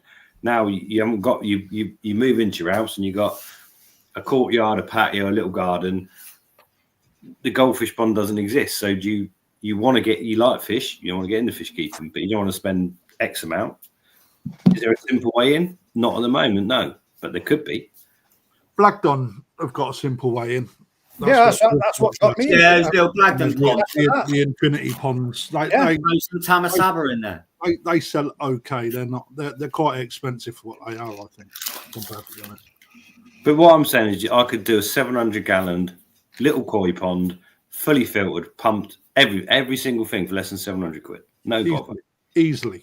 Exactly. And that is within everyone's budget. And after 2 years, you go, I don't like it anymore. I can sell all this kit now for like 300 quid. I haven't lost a great deal. Jobs are good. Yeah. That definitely would be. There's a couple of things. The best way to get more people into the koi hobby is having koi at a certain price point. Don't have to be top quality Japanese koi, as going into an unheated normal pond. It's a waste of, I'm going to guess they run out of space, but a waste of money. That fella.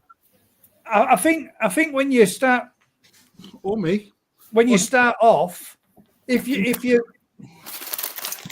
the price point of koi is relevant to what the individual wants to spend and purchase. We all start off at a lower bracket. Some of us go straight in at the deep end, but the majority of us start off with a hobby and think, yeah, I like this, and progress in the hobby, learn more about the fish, understand the patterns, the bodies, bloodlines, etc., and then you progress where you want to get more and more better koi. And I think starting off in that situation, like Rick's saying there, with 50 fry that you grow on, to Tosai and think, well, yeah, there's 3 or 4 in there that I really like. Move your other fish on, buy some more fish in, and do it again, or whatever, or grow them on and sell them on, or whatever. I think that would be a good, way of getting into it, and that kind of thing. As he's saying, they're more expensive Japanese koi. You don't have to be looking at those types of fish when you're first getting into it. No. It would be, well, it wouldn't be as cost effective as what Rick said if you could do it all. I reckon with that 700 that you're talking there, Rick, that would include the 55 to go with it. I wasn't talking about fry at all, but you pop that one in there. But no, I'm talking about a setup where you can buy half a dozen small chibi nisa or whatever to go in there. Whatever, something hardy that people can look after, and you got a base point to go from. See, the thing is though, the price of fish is relative, isn't it? And not to have a pun on that, if you look at the cost of goldfish, they're $5 a piece. Right, most places between £5 and £10. Okay, you then put that into a cart that lives longer, that is a little bit more identical, has its own identity, patterns are more exclusive, etc.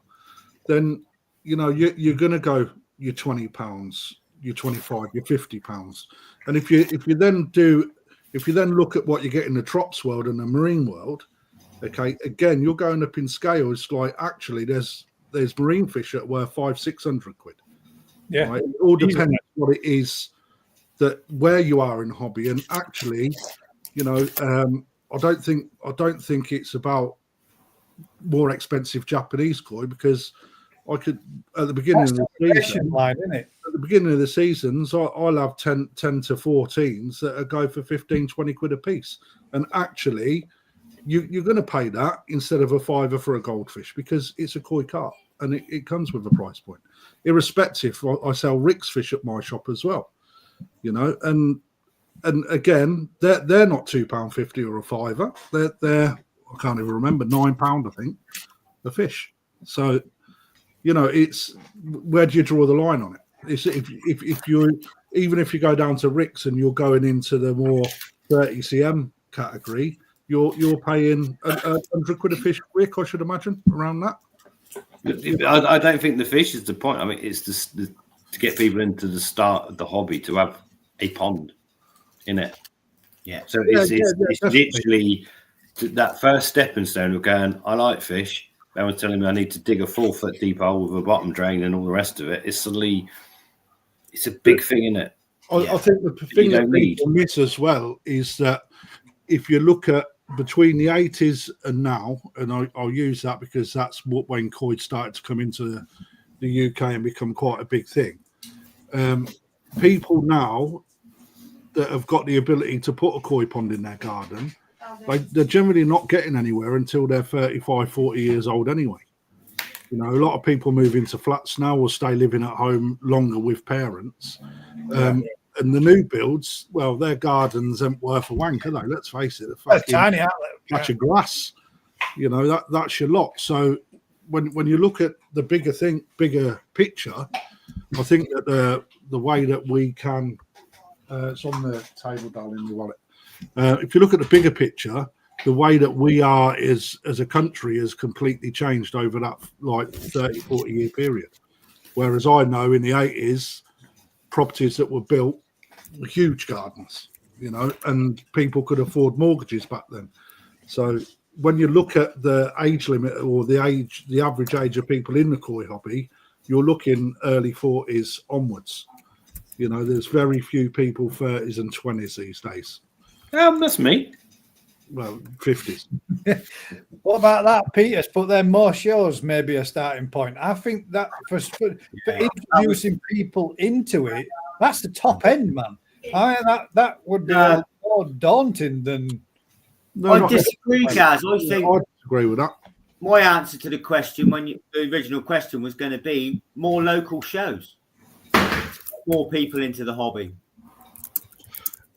It's quite interesting. So smaller local shows, or if you look at the shop that we've got as a footprint, with the golf, etc., and the other small businesses that are on our site, we get more people come into our shop, and the footfall has increased hugely since the golf opened up. And And now people just come in to look at the fish and seeing the fish. People do get that bug to then make a pond and come back to buy the fish. Just from coming in and having a look at it. Yeah. If you can make that pond 700 quid as a starter pond, all in done, rather than 5-10 grand long term thing. Yeah. That's the secret. That's kind of the secret. And at the end of the day, if you going to get more people in, definitely. You've got a kid at home that is 20 years old, and he is at home and he wants to keep fish. He can't leave home. Can I use a bit 10-foot square of your garden to have a pond and all the rest of it that can be taken down? It's not disposable, removable, whatever. It's not like a permanent thing. It needs to be more fluid. Life today is so much more fluid. No one stays still. No one does. No, you set out your pond. You can bang fish in it. 2 years, you're having a great time. You move. You go somewhere else. You don't want a 16-foot long hole in the ground that's going to devalue a property. You want something that's can go with you. I'm gonna make mine into a nuclear bunker underneath with a glass roof so you can see out. People can watch it all. That's Dear you know what, Crafty? That'd be amazing. When they all go belly up, you can still appreciate the quality. Andrew did put in there, which I flashed up there. More people like Rick to explain in simple terms what he's looking at and what it means, and we don't all know the Japanese terminology. But that's the thing, mate. There's not just the side of keeping fish in water, is there? There's a lot to learn. There's a lot to look into. There's a lot to be interested in keeping koi. You can no difference in karate, is it? Yeah, there's karate. You have to learn all the terminology in the originating language, for example. For some reason in the Orient, in the like Asian world, we like to bring that in as part of the hobby. And I agree with Rick. Sometimes it's just easy to say red, black, white, but when what more is there to it? But the thing is, how do you explain roping in one single word in English? You can't. Yeah. So the terminology is there for a reason. Oh, his food's turned up. He's off. Yeah, again, they're more koi shows. I think the whole thing it's more koi shows. It's more putting it out there. It's making it much more affordable and easy to get into it. Because once you're hooked in it, that's when you go up the ladder and exactly. Yeah, and then you progress within it, don't you? Progress with it. Rob, I will come back to your question, mate. Artistic koi keepers put my answer is combined fishing and koi show to attract more people that possibly don't have a pond but are into fish.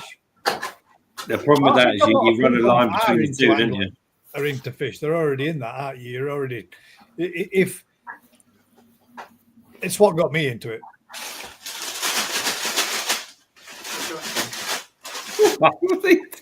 Rafty, stop rattling. Sorry, that was me. Salting me chips. More homegrown quality koi, in my opinion, from quality breeders like New Forest, Cuttlebrook, etc. Adam Myers. I'll get them all in there. Give them all a mention. But I think we can fulfill a market to a point, and the Japs should be filling the market with the tiers above us. But that's still not bringing new people into the hobby, is it? This is where I've always said overlap on the quality, though, Rick. Yeah, I know there's an overlap, but that's not the point, is it? That what we need to bring is new people, new blood, new. Yeah. Otherwise, the industry it all dies, doesn't it? This is why I've always said. Point at the end of the day is what we're saying, isn't it? Price point. Come on, Matt, get it out. This is why I've always said the shows should be at the country fairs, places like that, where you've got a huge number of people coming in that are not involved at all with the koi industry at all, or the hobby, sorry, and they will get to see the fish and appreciate it. And again, if you can point at that point where you're saying you go to a country fair, you've got 100,000 people turning up, they look at the fish, these are beautiful. And there's a starter pack. Cider. Because if you've got somebody that knows there's a koi show on and they haven't got koi, they're not interested in koi, they're not going to turn up, are they? The only people that are going to go there are koi enthusiasts. Yeah. That's what I was thinking, mate. When I Not getting anyone new in, is it? I suppose no. Yeah. Well, like our the local vast one, majority are either into koi, really like koi, or keeping koi to go look at koi shows. Yeah, You would think, but I would imagine there is also people that are interested in getting into it that are going there too. well, I know Rick's got one up there with the New Forest Country Show, and we've got one here. And we get 30,000 people over the gates in 2 days. Give over. Seriously, it's massive, isn't it, Rick? New Forest shows. Yeah, a lot of country shows are like that. Yeah, New it's huge. Forest shows It's like massive. 120,000 people over 3 days. There you go. Get a stall It's up a there. monster. And Yeah, but so even if you said you're going to get 0.5% of those people that are going to have something, That sounds But like maybe- a place to launch your polytunnel covers. I've been saying it for ages. That is the places where the shows should go. If we want to get people into the hobby, that's where they should be going, not having their unique standalone koi show. Well, no, I mean they need to be unique Incorporate it standalone into as their well shows, but for the people to do what they're doing. But adding more might be a good thing. But we've been down this No, road but before and we get told off talking about shows. You're not going to get told off, Gus. not gonna get The problem with koi shows is the expense of setting them up. Yeah, but like there must be a country fair up near Birmingham that the BKKS or anybody, not picking on them, could take an area of the field and say, right, we're going to do what we normally do, but we're going to open it up to 150,000 people in Rick's case, or 35,000 in my case, that people would go in there. There is a show coming like next year that I've been invited to, but again, the people that are putting that together, they've only got a certain amount of water for the fish. That's the problem they get, is the water management side. Yeah, but I don't think you don't do a koi. I think what Matt's missing and what you don't do a koi show at these places. You just have either a BKKS stand or a promotional business that has something that is impressive.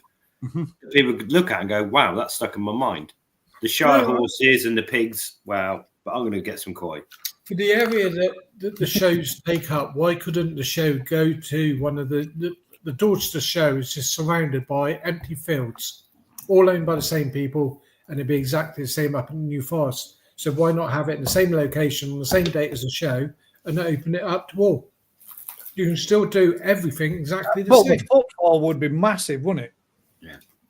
I don't. You couldn't at the New Period. You couldn't do that. You couldn't have the koi show at the New Forest show because Why? you can't. They can't get it just Because rock rafting. So you could have a small promotional place where you've got something that promotes the BKKS with some amazing fish swimming around in a couple of vats and whatever, or you could have a business like us with what we do and the new startup pond system that we haven't developed yet because I've just made up about an hour ago. Or your polytunnel, swimming pools, jacuzzis, koi ponds, bespoke setups. Koi car boot. So, but yeah, but how many people go to the BKKS show? about 5,000 this year, wasn't it? I think. A lot more than that. So To be fair, it was good this year. It was relative- a record this year. in relative numbers, when you think how many you're having up at New Forest, it's peanuts. It's a few more extra cars. And then definitely the Dorchester one, which is a Dorset County show, you could definitely easily do it there. But I don't think I think that the koi shows need to be their own standalone thing. Yeah. But the promotional side of that could go anywhere. If the BKKS had a promotional wing that took, a few vats of fish and the whole whatever, and they did some of the shows, and it doesn't have to be, I don't know, whatever shows, but it's getting out there, isn't it? It's like social media, but on the floor. Footfall to Discounted people. memberships and such for people that are getting into it. I think Alan Tate should go and visit every country show and do a speech. Is he watching? I mean, that in itself, more talks about koi. breaking it down and making it simpler for people to understand. And that lecturing side of things on how, what, where, and when, what's needed, and all the rest of it could be another aspect to it as well. Rob says koi tax, but I won't forget to go back to your question, Rob. When we've there's a lot of people put a lot of comments in on this one. First pond still running some nice cheap fish on. Just don't feed your fish if you want clear water. That's going back to a bit from before. My pond is 31 inches deep at the deepest point with a 300-pound pump and filter. Pond's 30-year-old, Gary says. There you go, exactly. See.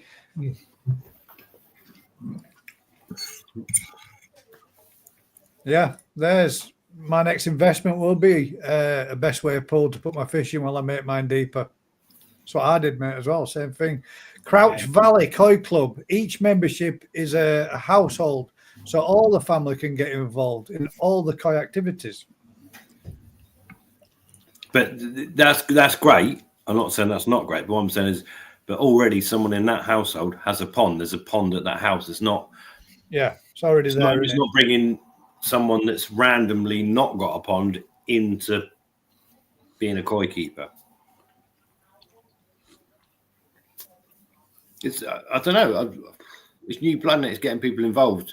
My little boy is completely not interested. You get other kids that come into our shop that just see koi for the first time and they are buzzing. Yeah. You know, it's just, and you know that if you never lose that either, do you? No, and if there was a situation, you could turn around and say to his parents or whatever, you know, I know you've not got a pond, but actually for 500 quid, you could set this up in the corner and he can be a fish keeper. Dumb. That's like how it started with goldfish, isn't it? Don't know. Just popped in my head. It'll pop out by tomorrow. I forgot this conversation ever existed.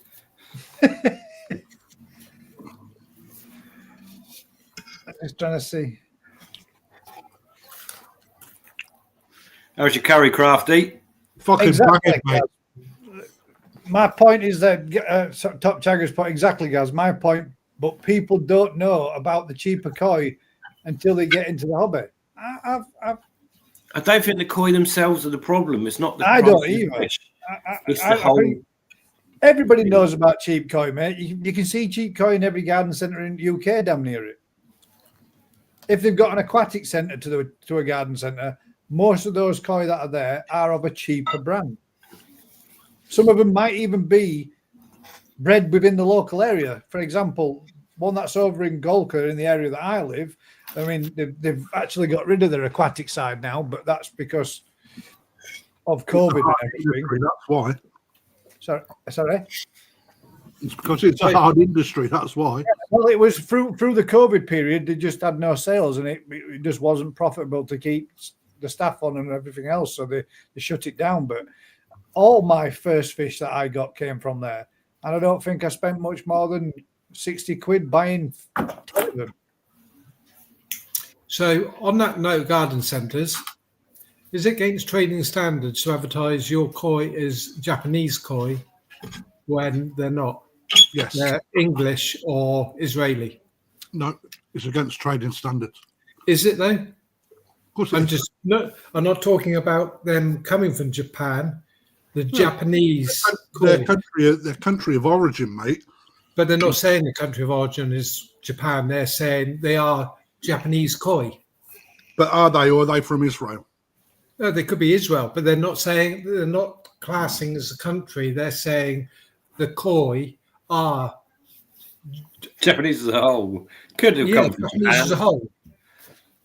So the English bull mastiff, it could have come from France, but we're still going to call it an English bull mastiff. That's what their argument was. So the French bulldog is a British dog. Yeah, there you go. There's an example. So calling it a French bulldog when it's a bulldog that's been bred in the UK or Israel or Germany. They claimed it as, well, not claimed it as theirs, but they Yeah, what they're saying, yeah. That's the avenue that they were saying, that they got a right to call them Japanese koi because they are the Japanese koi, not from Japan. Right from Hampshire. Yeah. Yeah, we have this all the time. At the end of the day, if any dealer should be as transparent as possible, shouldn't they? Yeah. That's the whole point, isn't it? Okay, this is a shower. It potentially could be called a Japanese koi, but it was born in Brentford, Israel, Poland, whatever. That's the whole point. You just be honest with people, don't you? You know, there's no point selling, this German manufactured filter with German quality technicians come straight from China. It's just bollocks, isn't it? You can't trust it. Why would you just not trust a Japanese, because the Deutsch fish comes from German koi, from German carp. So, but they went back to Japan to get across with the koi there. Crafty, I don't know what you put in your mouth then, but half of it didn't go in your mouth. It fell on. He's all right. My first koi were free for £75. Most people do go down that cheaper route when they first start, and I think cheaper pond, cheaper setup would be a cracking idea. My first koi came from Tinkleton Koi. I expect Ricky knows who that is. Well, Matt. Yeah. I do. Definitely. I agree with that, Colin, as well. The romance is in the language. Like Benny sounds more interesting than Red. It does, mate. I agree. But the terms are different, aren't they? So we have terms for certain stuff, but actually the Japanese terms are perhaps more in depth or more understood in a whole global way. You know, you talk about Terry and Fukurin and whatever. Anyone that knows koi understands what that means, but anyone I suppose if we ever use that terminology, then that should be explained as to what that actually means when we're using it. Which, when Crafty and I do the lives, Crafty does go into that and explains it and breaks it down, as we are doing here now. We're trying to talk about stuff and make the idea of the show is for people to be able to come in, ask a question and get an answer to it, and break it down to a simple format that's understandable. And obviously, you know, we all get to sit there and learn from it. I've learned loads from doing this and being involved in it. That's what you do within the hobby, don't you? You progress and you learn. Going down to see you at New Forest Koi, going down to see Crafty and going through fish and having a natter and a chat about them.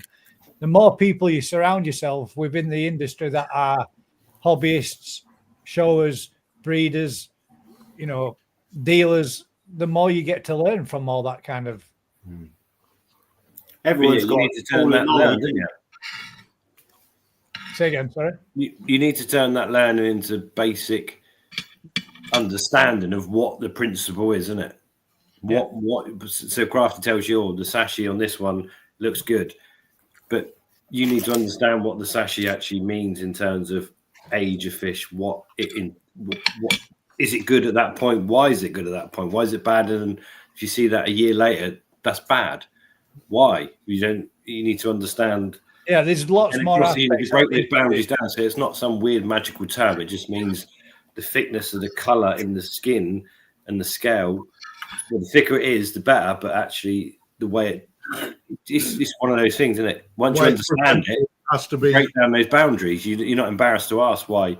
You know, but this is again, this couch has got little weird buttonholes at the back. Look at them. Makes a nice couch there. Name me one animal then that can be at 6 months old be classed as something, and then 6 months later it's classed as something different. Because I don't know. One animal, a caterpillar. Yeah. True, yes, good one. Well done with it. Yeah. Got it, Marcus. A what? Sorry, an animal. Clownfish. A clownfish, yeah, because clownfish can actually change the sex, can't they? So if there's if a female can change, that'd be the sex, like going from male to female. Well, that's a change. Can I have another one? Tadpole. Yeah, go on, Rick. Tadpole, fog. Tadpoles, yeah. Any more? Good one, Rick. Axolotls. Because it's always a funny thing to become a salamander if it ever leaves land or leaves water to land on it. So that right? I'm sure it is. Something like that. Go on, Matt. Where we go with this, Matt? I don't understand. No idea. That you can buy a fish today that's classed as, say, kahaku, and then in 6 months' time it's a sanki. Get a moja. Yeah. Yeah, but that's not changing. That's not really changing anything. It's just changing the terminology of its pattern, isn't it? It's not really. Yeah. It always was a sanki, wasn't it? It was always a sanki, yeah, but you didn't know it was a sanki. No, So nothing's changed. It just presented itself different at the start. And in that case, if it's probably gone from a kahaku to a sanki, it's going to now be what could have been a top quality kahaku into a shit sanki because it's just got one little bit of black on it. But I think one bit of black. That is a shit sanky. I think what we need on platforms like this and social media is people like Alan to go from being in the room. No, I'm not. We're all going now. Sort of. No, I mean in the sense of he'll go and do talks, and he'll go to an environment where he might get 100 people there. But if that was brought to social media, he could get thousands there. And that broadens its horizons and gets that information out to far more people than going to a committee club or a working men's club and standing in there and talking to 150 people that turned up. Getting that information out there can be put out there by using technology far more than what you can do the old traditional ways. I think that's one aspect where you could get the educational side out there more. So come on, Alan, jump on. The problem is it's hard to discuss a topic, say on here, like right now, we're going to discuss the merits of, I don't know, Fukurin and Kahaku, scale definition and all that. It's really difficult to then... Definition of soft. How are you going to do that with the people? We don't know the 100 people, 200, whatever's watching, where they are in the hobby. We're just talking about building new ponds that cost 500 quid or top end ponds that are 100 grand. We got it's difficult. You got no feedback. We get a few comments, but we have to roll with what we got, man. Yeah, which is mainly Heineken at the minute. But yeah, you break it down. It's not a complicated thing, is it? If you want to keep fish, you keep fish. You want to keep them to a different level, you next level. There's so many levels in it. That's what's interesting, I think, about you've got a dog. Got loads of dogs. You've got dogs. You feed. You basically you give them. It's quite simplistic in the fact that you look after them. You take them to a vet if they're ill. You feed them. Fish there's so much more with koi. It is mental. Because you are doing plumbing, electrician work, you're doing filtration, water. If you want to get into it, you can get into it on. You're playing God, mate, because you're controlling their environment. Oh, don't go playing God, Marcus. That's bad. You are, aren't you? Though you know what I mean. You've got full control. You've gone beyond God, haven't you? Because we're creating the light levels, the temperature levels. You're doing so much. Before you even get into the genetics of it, it is mental. His hot water bottle. His hot water bottle is right here. Oh, empty. Yeah. It's not hot, Zoe. Oh, Rick.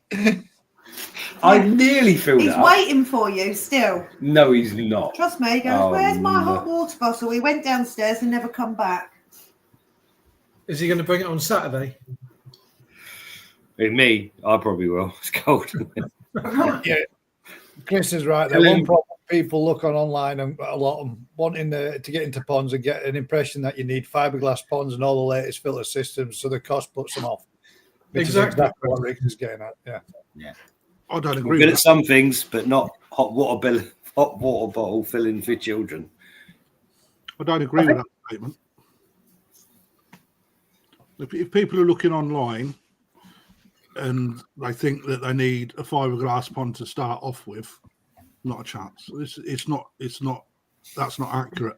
Most people will look online for a pond and come across a pre-formed pond, right? And then they'll look a little bit further, and then they realise they can get liners, and they'll look a bit further and realise you can get concrete ponds, and then block ponds, and then further and further. Most people wouldn't even look for a fiberglass like concrete pond when they first look. If you were looking at YouTube and going through the vast majority of YouTubers that are out there that have got ponds, they're all fiberglass, nearly. All of them are. But that's where they've progressed to. If they started at the beginning of the channel, they would see that they all went through that form of progression to get to that normally, most of them. Yeah. If they went back to the beginning of their content. Yeah, but that's what most people never do they? They find your channel, they watch your channel, they watch your content from there on in. I mean, there's a back catalogue. Let's say, for example, if you wanted to go through Vince's back catalogue, you got 1,800 and odd videos to go through. I mean, there ain't enough time in the world to go through all that lot and watch everything. But people do. I'm sure they do. Well, there will be people that do. Yeah, there will. But I'm meaning that, if you wanted to if you found him one day on a channel and you're really interested in what he was doing, you tend to follow the progression as it goes forward. There's not as many people that would go back through your back catalogue and say, oh, I didn't know you'd done that. I didn't know you touched on that one. That's why it's sometimes relative to go back over things that you've touched on before, because people don't tend to watch it. And your statistics of your channel will tell you that. Which channel, which video you've got that's doing well or doing good or doing the other, or which one's never changed from the day that you put the video out since. But that's social media, though. That's a different. We've gone into a whole new world again, haven't we? Well, that's the future, isn't it? Everything is about social media, isn't it? Everything has gone to a digital footprint, and everything is based around that. You want to find something out now. It's like you said, Crafty, the other day, and I agree with you to an extent, mate. There's no better feeling than having a book in your hand and being able to turn through the pages and looking and reading and then cross-referencing that from another book. But people now do all the searching and all the looking through everything. Yeah, on social media, mate, and they get so much misinformation. It's unreal. That's what I think. That's what Chris was referring to with the problem of working online. I think that they've got to have that level of pond to as entry. When you see people answering questions with "pond's not deep enough," you're going to have problems. Well, it's not necessarily true. No. A lot of the stuff that people say is not necessarily true. And you only have to be doing it on a scale that I'm doing it to think most of what you're talking about is complete shite.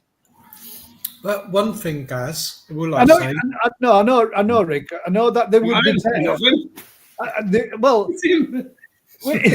in the sense of, right, your pond's got to be this deep. Well, it doesn't. But the fish would be better in a more depth. And there is always a plus and a negative to it. It's not ideally suited to be in colder ponds, but they can go in a colder pond and they can deal with it if they have to do, if they're hardened up to it.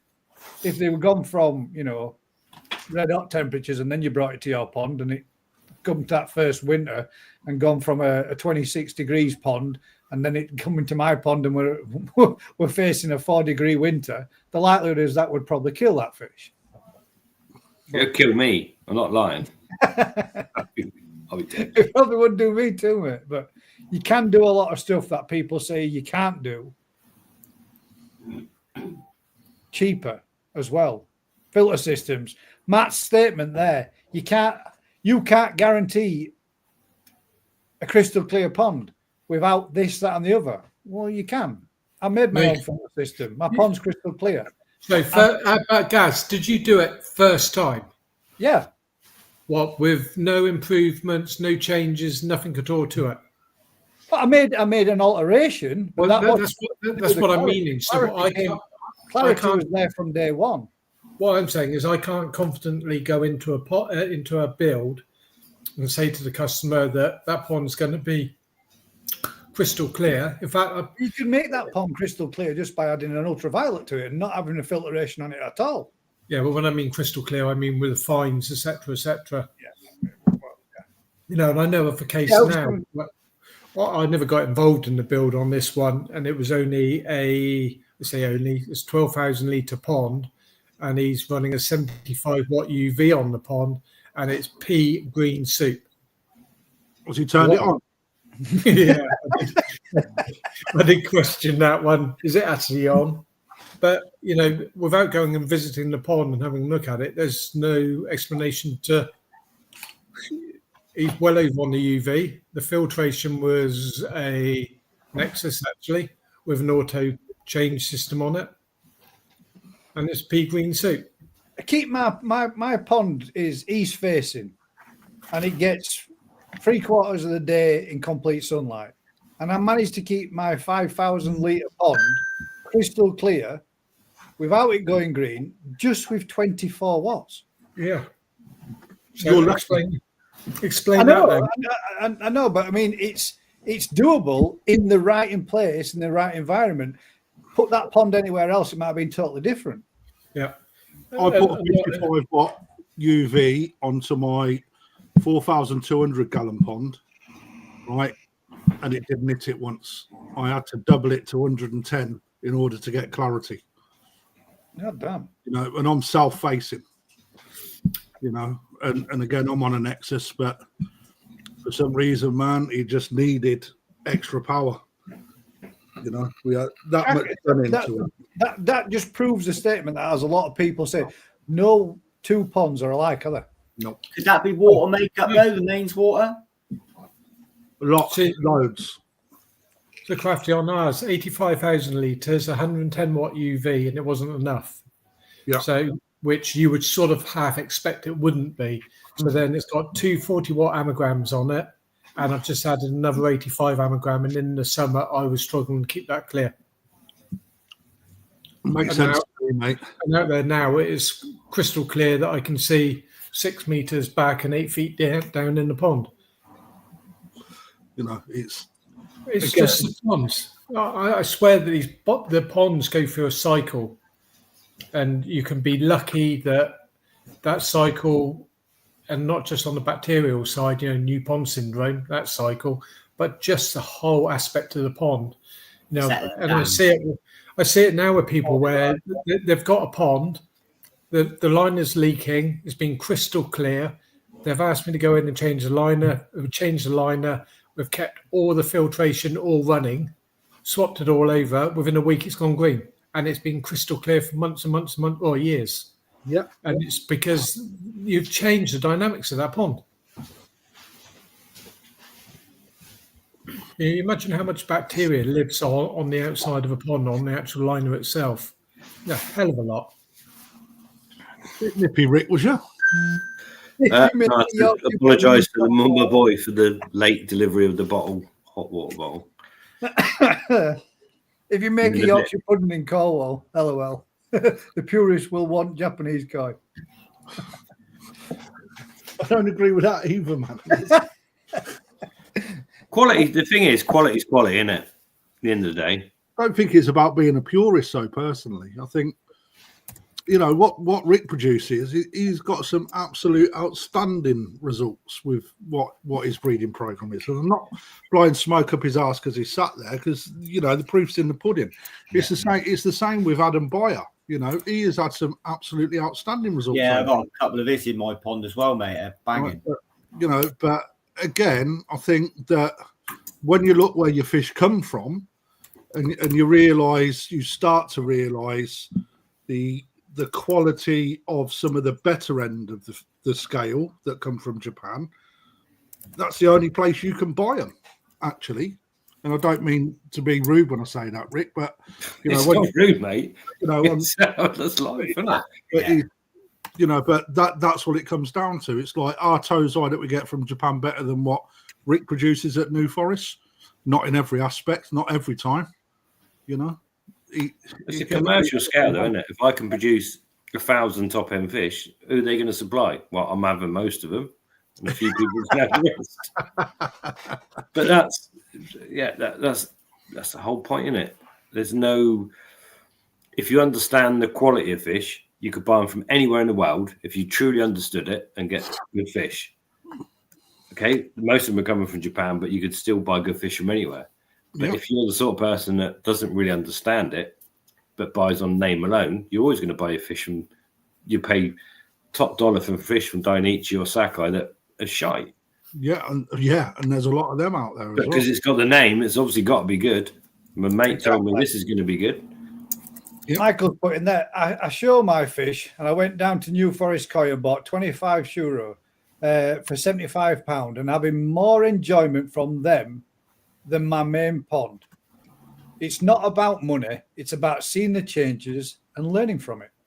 100%. £3 a fish. Can't. You know what I mean, mate? I've been robbed again.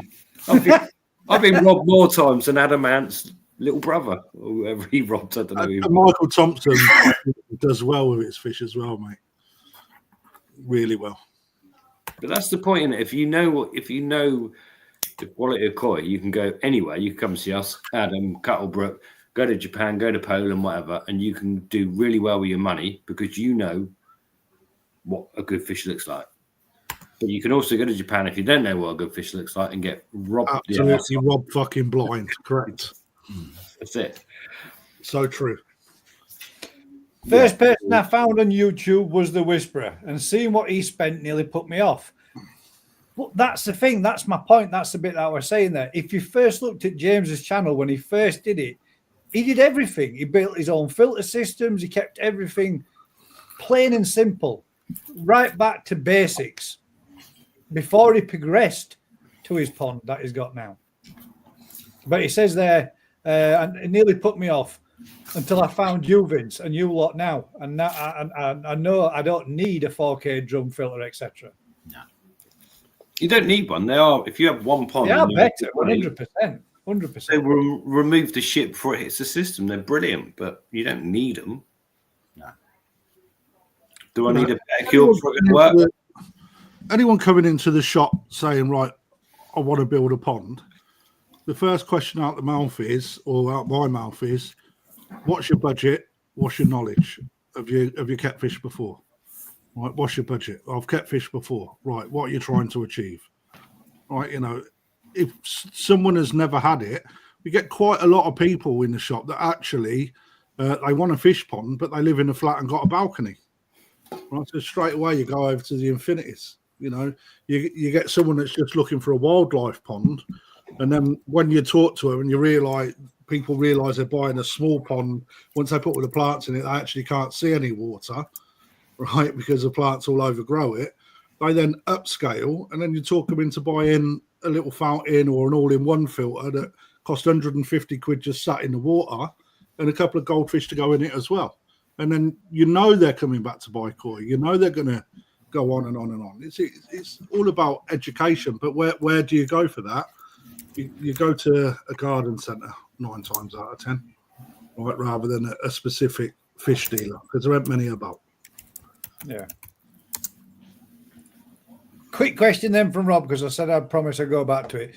I know you say that koi need environment, heat, food, and genetics to grow big.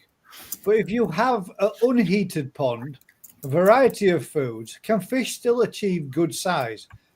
But in a lot longer time, or is it? And then there's a little bit, or is it a missed growing window?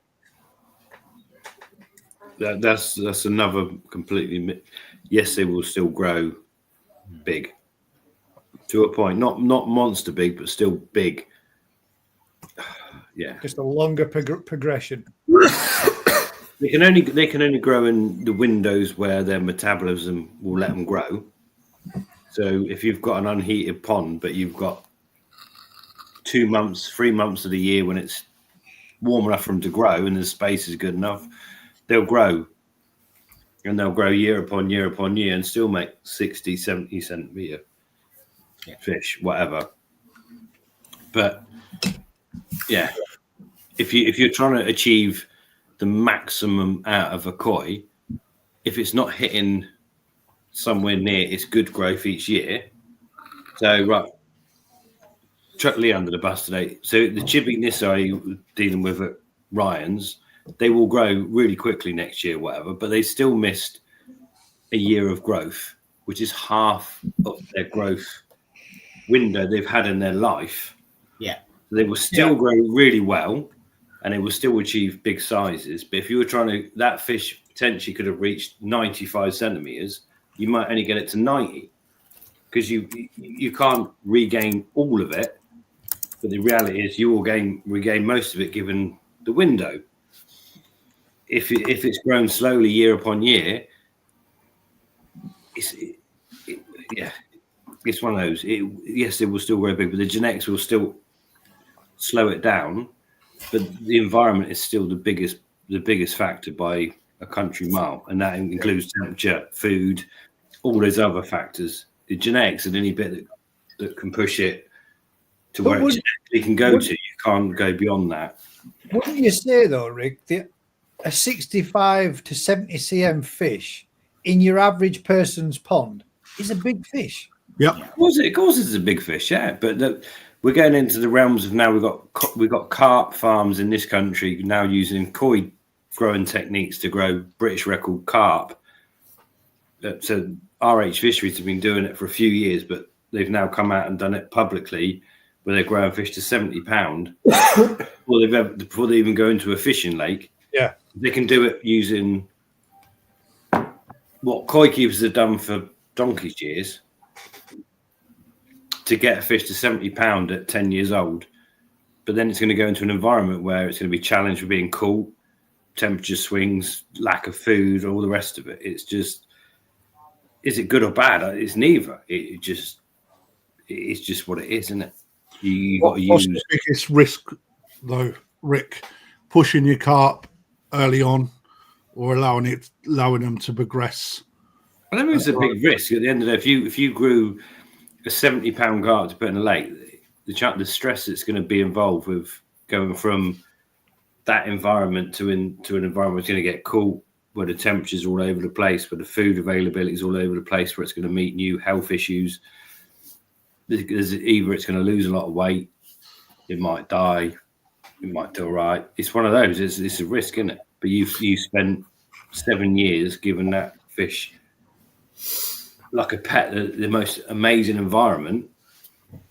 It's only going to hit a whole load of shit, isn't it? I think I got on my iHorse about this a couple of weeks ago.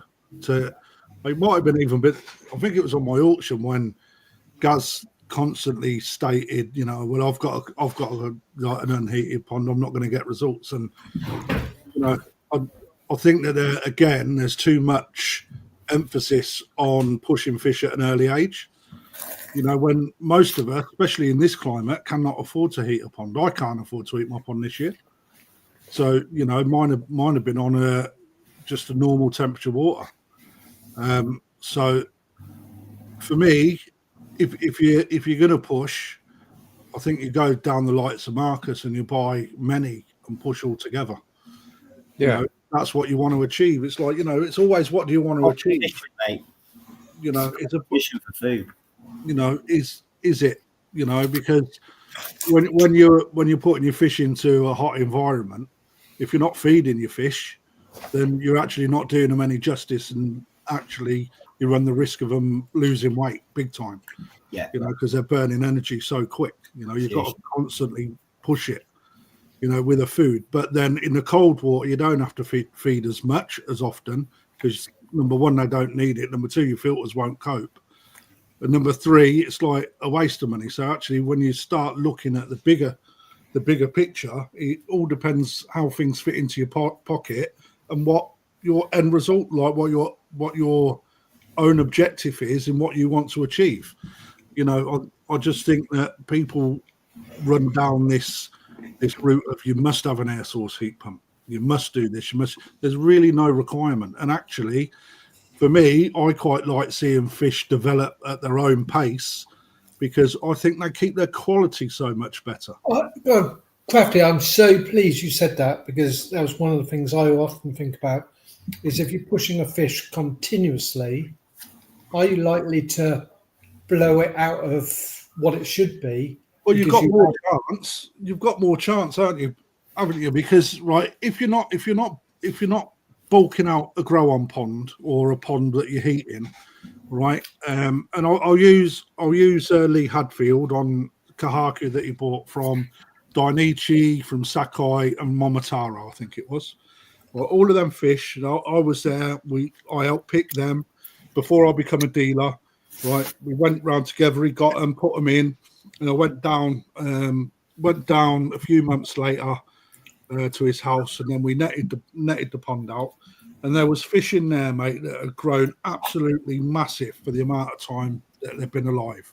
However, all of the colour had just shot, and you just know full well that that's going to fall to bits. Yeah. If you'd have done that without the growing, like without pushing, you know, the chances are he had less. You would have had, you know, there's no guarantees that the fish wouldn't have lost its belly anyway, but the chances are you would have had better results because you're keeping that quality. Because one thing that people don't realise is when they're pushing the fish, it has to then keep up with the colour, the colour progression within its genes as well. And that's why you need to feed the colour food in with growth food.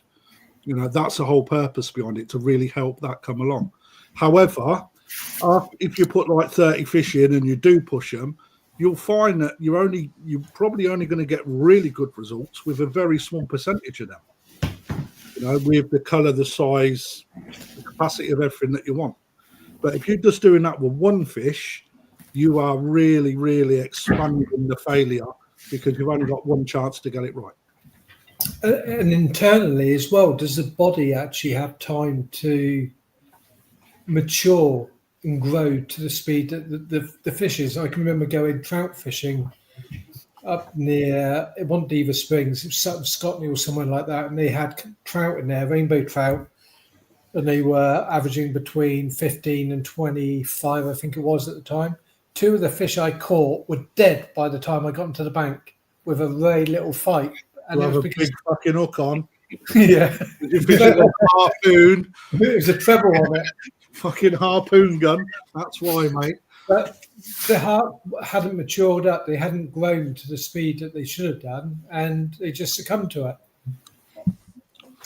But those fish and those trout grown in that way are super fat. Their weight is disproportionate to their swimming ability, their bone structure, everything about them. In fact, we got delivered a couple and they were inedible. They were just yeah. Literally, you couldn't do anything with them. I remember having them and thinking anything that you could have done with these was taken down to the smokehouse just to have the taste of a bit of a smoke, and that would have been it. Just melt the fat off them. But so you're in risk, you know. I guess we're in exactly the same boat as that you can make them super fat, super big, bone structures all fucked. I'm not sure. With koi, I think if you're going to grow a koi properly for 24 months, you can easily get it to 70 cm. But you will also, you accelerate his life. You accelerate everything about his metabolism. But also, I don't agree with the fact you're stretching its colour or whatever, because in fact you're growing it in that environment where everything is growing together.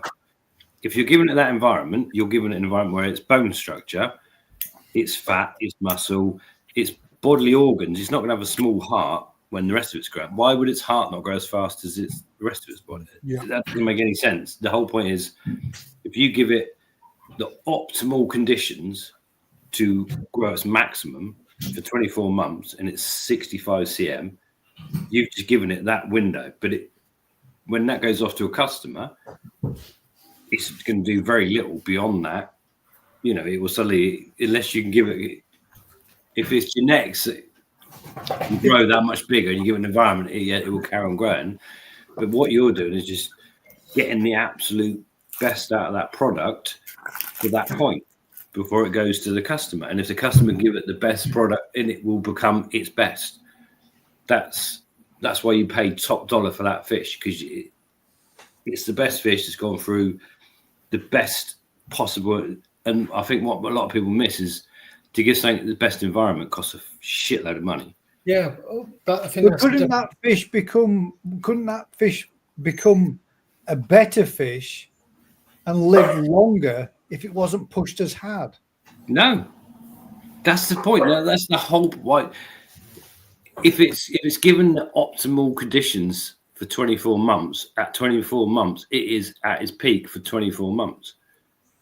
And then you can take it on beyond that. The point is, it costs a shitload of money to do that. So that fish is warrant. That's manipulated, though, isn't it? You're saying these. It's not how's that manipulated? You're giving it the optimum environment. You're giving it the best environment where you've seen mass growth. But Cass, you're missing it. You're giving it the optimum. It's genetic optimum. Its best environment. Yeah, you're not manipulating anything. You're just giving it 25 degrees, the best food, the best stock density, the best water quality. You're not changing anything. You're not injecting it with steroids. You're not giving it oxygen. You're giving it the perfect environment that might happen in nature once in a blue moon to do what genetic can do. In reality, though, Rick, how many people can provide that? You know, in the hands of exactly. So in the hands of the Japanese, they've got the experience, they've got the knowledge of hundreds of years passed down to the family. The average person, I'll probably get shouted at for this one, the average person over in the UK that's trying to grow on a big fish will basically think, all I got to do is give it heat, give it plenty of food, and what have you got in the end? A fat trout. It's going to fail, isn't it? What the point is, the optimum environment is not just temperatures, not just food. Sorry, I get what you mean. It's the perfect. You're just giving it that window in its life where it can just do its best to that point, and that costs a shitload of money because you're talking about such low stock density, such good water, such good food. You're just giving it a window that fish with the right genetics will do X amount. And that is why that fish costs a shitload more, because if you're going to then carry it on to 105 centimetre grand champion, you've got to carry on giving it that window, which is going to get even more expensive as it gets bigger, because that's just the way things work, isn't it? You could have, you have Dainichi, he has a spawn in the fish, and he has 100 fish that are all genetically in the same point. They could all become grand champions, but they can't all be given the same environment to get there. So some are selected from them and some are sold or whatever, but who can give those fish that potential? You can't. Marcus has said he can grow his fish, but that's not good enough to do that, is it? So you miss any of those windows. No, mate. You miss it. Yeah. It's not just the genetics. It's not just the environment. There's so many things that come together to get the fish to that point. Is insane, and it's so difficult, so mentally difficult. Right. So 65 cm in 2 years, and then growth drops off after that. Who's to say the fish can't grow a third of that over a longer amount of years without that drop off? They're not, but the point is, if you want to take a fish to win GC at a big show, the skin everything about it's got to be right.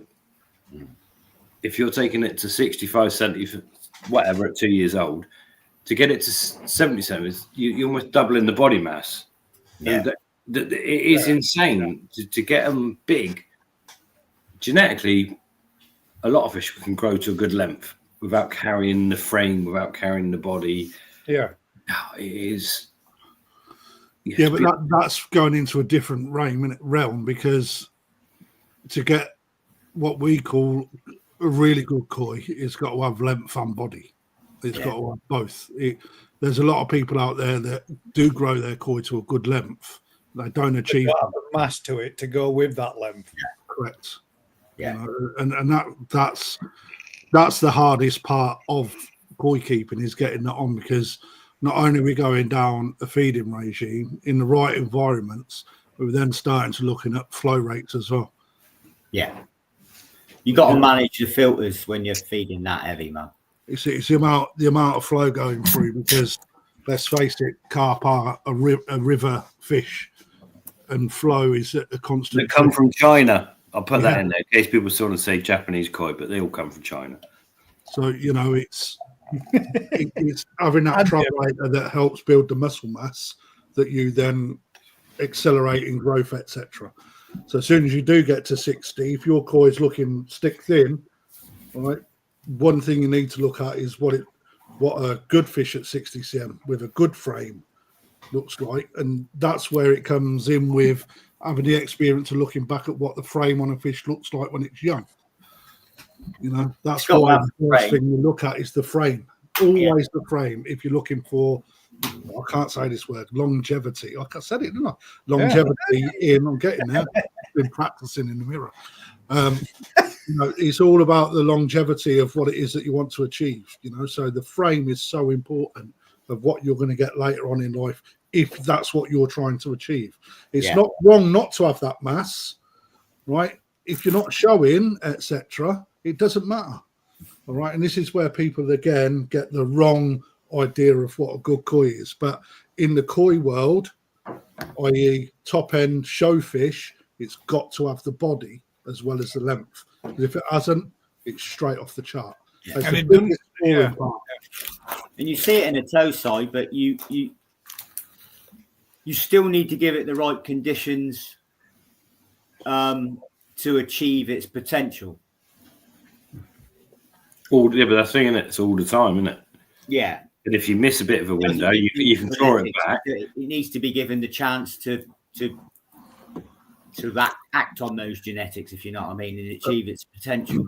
Its full potential, right? Yeah. So I'll use what I done as an example, right? So when I built my pond and then added a heater, all right, the growth that I had in the year that I heated my pond for the whole season was absolutely ridiculous in a comparison with when I didn't. Right. And, you know, I weren't trying to do anything other than see what the difference was at the time, you know, and mate, the growth you get is just another level in a heated pond. Yeah. Simples, you know, with the right feeding regime. That's without putting the body on. Not all of my fish have got great body, right? You know, but they've got some good size to them because of that. So that bit there where Top Jagger's putting, I'm like guys, 9% of mine are organically grown, and they don't grow, or maybe they grow that slow that I don't notice. The thing is, when you say that, Top Jagger, I didn't notice. I mean, I haven't had mass growth in any way, shape, or form. I have bought lots of little fish and grown them on, and it's only like when you really go out and think, I'm going to go and have a look, like this evening, I'm going to go out and have a look, make sure Erin's not actually nailed anything. And then I see them all packed up in a row. Jeff gave me a kahaku. That kahaku was the biggest fish in my pond. But now I've got 3 fish that are not much more than a couple of centimetres short of it. And I hadn't noticed that those fish had grown that much. And then when, for example, Matt, what was that green one that you give me? Midigoi. A what? Midori guy. And I hadn't actually noticed how much growth that one's put on till I seen it at the side of one of the others. And you think, hang about, that fish were quite small when that went in. And now it's got, I'm not talking, 15, 20 cm growth, but although this summer has been pretty shit, I have got growth on my fish and just hope for a better year next year where I'll get a little bit more. But you bigger pond, better flow, better conditions, more room for him to swim up and down, feeding better foods. I wish I'd just been feeding what I'd been feeding at the end of the season, right from the beginning of it, because that Sakai Akara has made a mass difference in just bulking up the fish, putting a bit of body on them. It's light years apart from what I've gained in such a short period this last couple of months on it. But how important is pond design as part of that? God, mate, we got onto a whole new world there. We have, but it's all an attributing factor, isn't it, into getting the most out of your fish. We went from making really cheap ponds to encouraging people into the hobby to talking about Sakai Akari and pond design to make the toe side grow 60 cm in a year. Really, I don't suppose any of that had the relevance of getting new people, but we still have a second part to that question and all to go to. So do we? We'll let them out. Yeah, because we had, what do you think would be the best way to get new people into the koi hobby? And then what do you think is the main reason potential new koi keepers hold back from starting the hobby? Shit like this. Cough. Confusing the shit out of everyone. I personally think the second part of that question, Gaz, That's is probably having, already big. is having the real estate to actually put a pond in. Yeah. That's what You know, Ricky at was such a saying. young age, getting new young people involved is so difficult because number one, they have to ask mum or dad, and mum and dad will say no because it costs electric, right? That's the bottom dollar, right? And then when that person eventually moves out their house when they're 35, you know, they're just starting a new family. So everything shifted right. And that's why, like I said, that's the hard problem. That's the hard part of today's generation. So what you're saying is the government. Well, I ain't going to say the government, but it's just the way, isn't it? Well, it's the way the country is and the way it costs and how much it costs to do. I would hate to think now that I was going to be going out and trying to get on the property market. Well, yeah, It's impossible, isn't it? Yeah, it is. I it's mean, not. younger generation now. Well, it's not Caravans impossible. are going well cheap. Yeah, but This house across road from me is 960 quid per calendar month rent. Don't live down here, then, mate. Shit. I know, yeah, I know, but Isn't it, that's, mate? Fucking hell. if it went back 3 years ago, that would have been 650. But then look at the amount of money that costs someone to live there, right? All of that expendable cash that they have has been given to somebody else to buy that property, just to give them a roof over their head. Then they have to ask permission to build a pond. But then do they really want to put a pond in the back garden? No, that's why you build one of my new removable, just not Yeah, disposable. but that's not there at the moment, is it? It disappeared. I'm gonna make it a thing. I've just decided.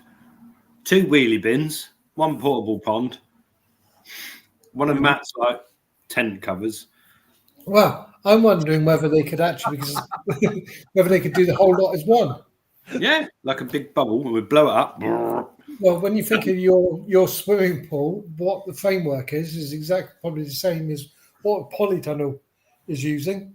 So you have your pond, polytunnel over the top, removable. And we can put a ping pong table over the top for the kids to play on, just in case. There you go. Zip off sides. Don't forget the zip off sides. I reckon we could get this nailed. Yeah. Fish keeping, warm. They do the domes, don't they, in the garden now where you sit with your girlfriend and kiss each other in the warm in your garden. 1,500 to 2,000 a month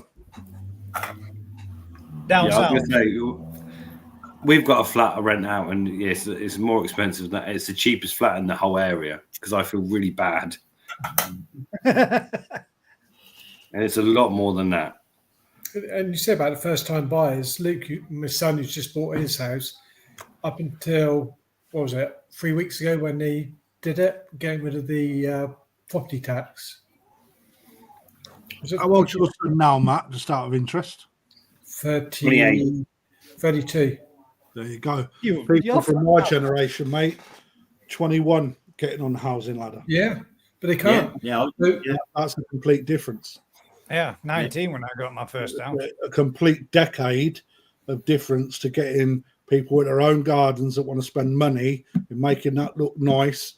Because let's face it, most people don't get out into koi because of koi. They get into koi because they have a garden and they put a pond in the garden. It's nothing to do with koi. We need to change it then. We need to get blokes getting koi ponds to get away from their missus instead of sheds. Spend all their money. Well, then when the missus gets involved, they can buy the flowery tail ones or the tatsumas and the batfumas and the big finners. And Fucking bat fumas. How many have you had? you call them tamasabas and I call them butterflies. anything. I just call them flappity floppers and big flubbers. Wibbly wobblies. What do you call them, Lorraine? Gorgeous. Wobblies. They're wobblies. Wobbly. There you go. Wobbly bobblies. Wobbly bobblies. Put a bit of glitter on them. The wobbly bobbly glittery bitteries. Yeah. Ginriners. Got to do like the long fins as well. Get off. Do it, Rick. Make it a thing, Vicky says. No, I'm looking at Marcus's Fukarin on his couch. Chesterfield. It's a beautiful couch. What came first, Fuquerin or Chesterfields? Chesterfields, mate. Yeah, Chesterfield's been around a few years, hasn't he? Yeah, Napoleon, under the Napoleonic. The pictures stay down, Marcus. Oh yeah. It's fell down the back of the sofa. Fell down the back. I'll go get some up there. I'll get a picture up there. My first house was 7K. Put me calendar up there. You couldn't even stay 6 months in my flat for that, mate. You're done.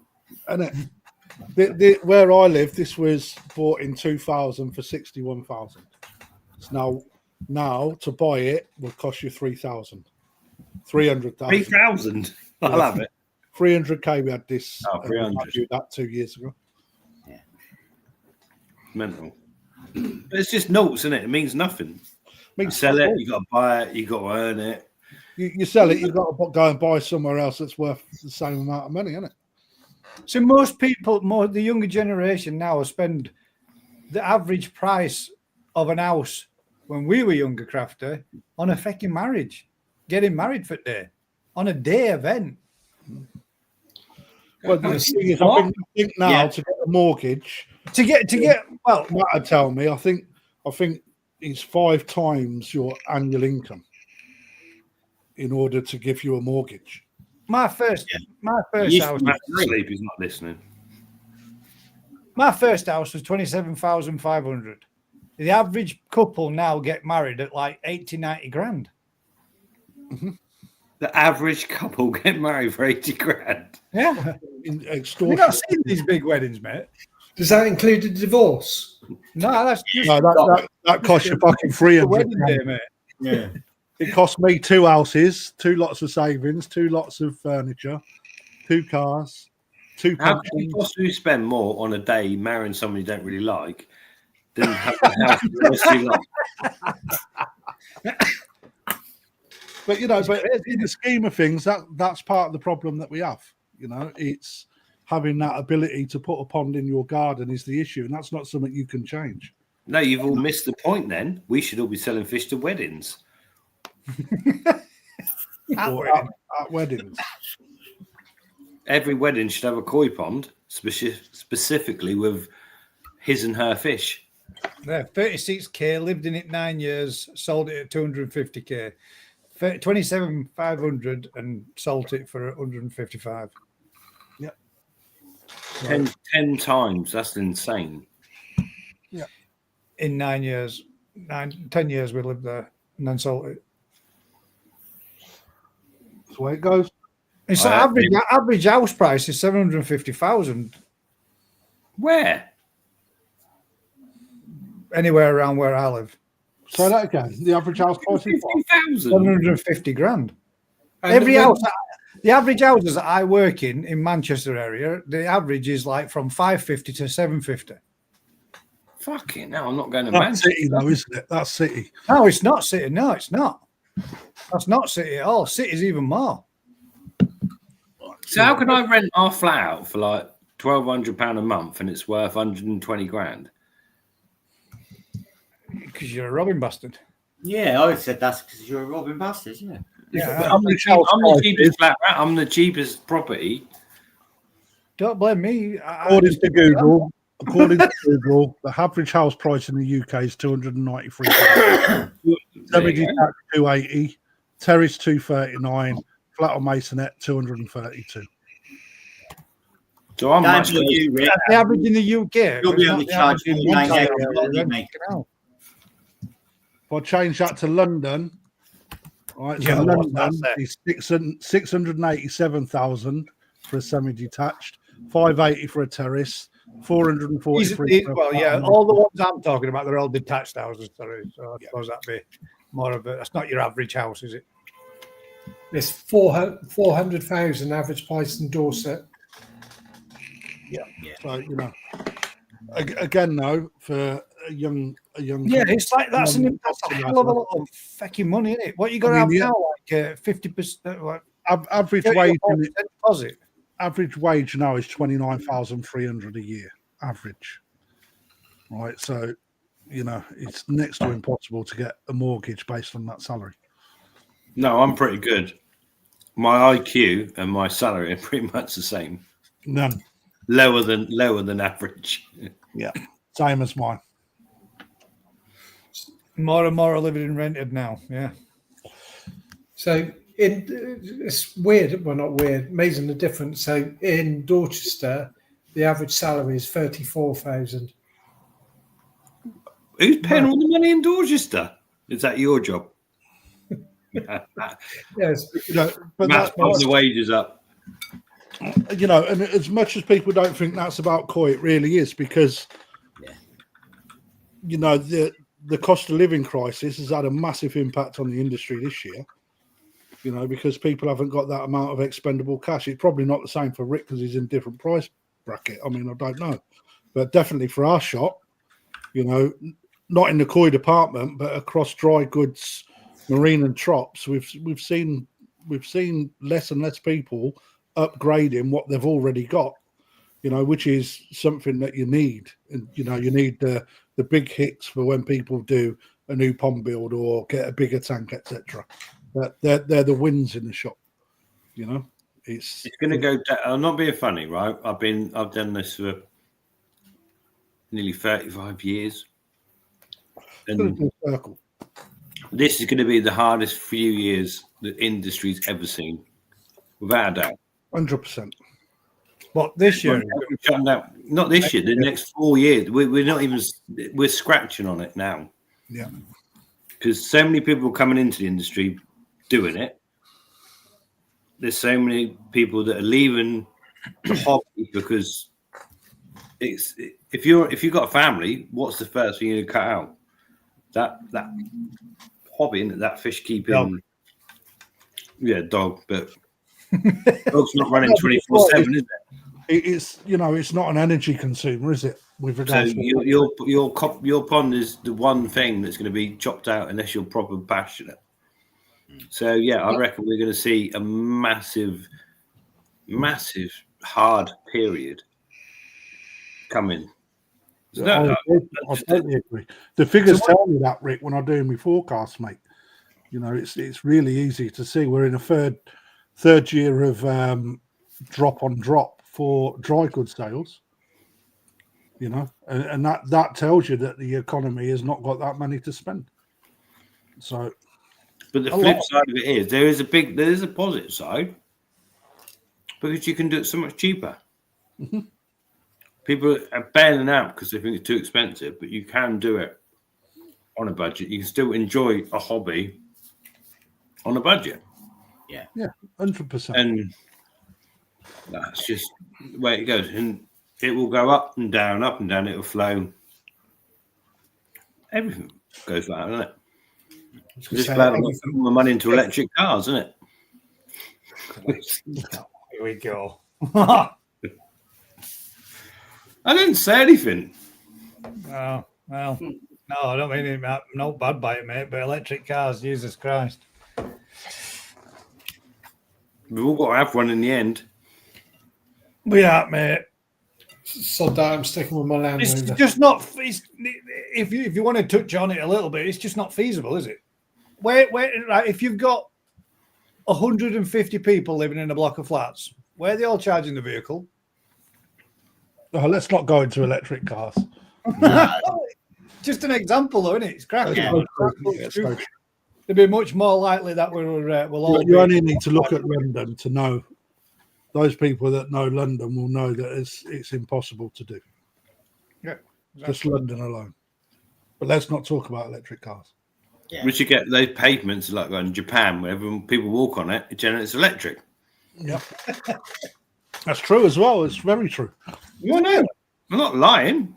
Of course, I know, but it is true. It's mad, isn't it? All done on pressure. Is it?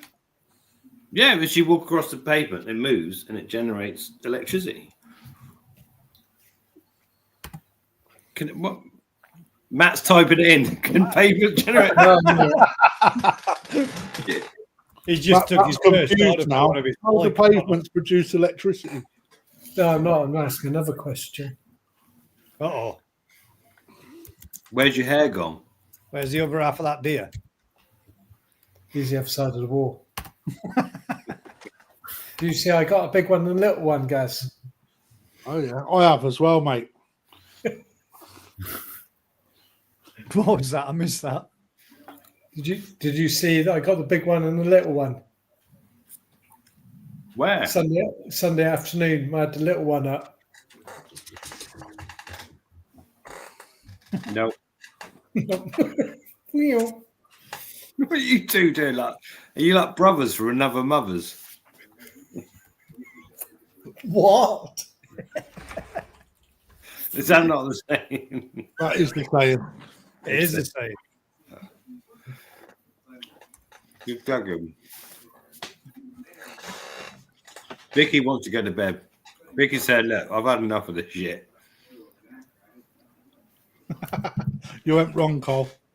Yeah, see that's first place my head went to Cole when he said that. Like, need Mark, coal, anyway, need come on, coal there's swimming to generate electricity. Mark, Runs tell pumps. us more about his business plan. Come on. How do we get involved in buying fish from you to grow on? You talking to me? Yeah. Yes, you're Talking to me?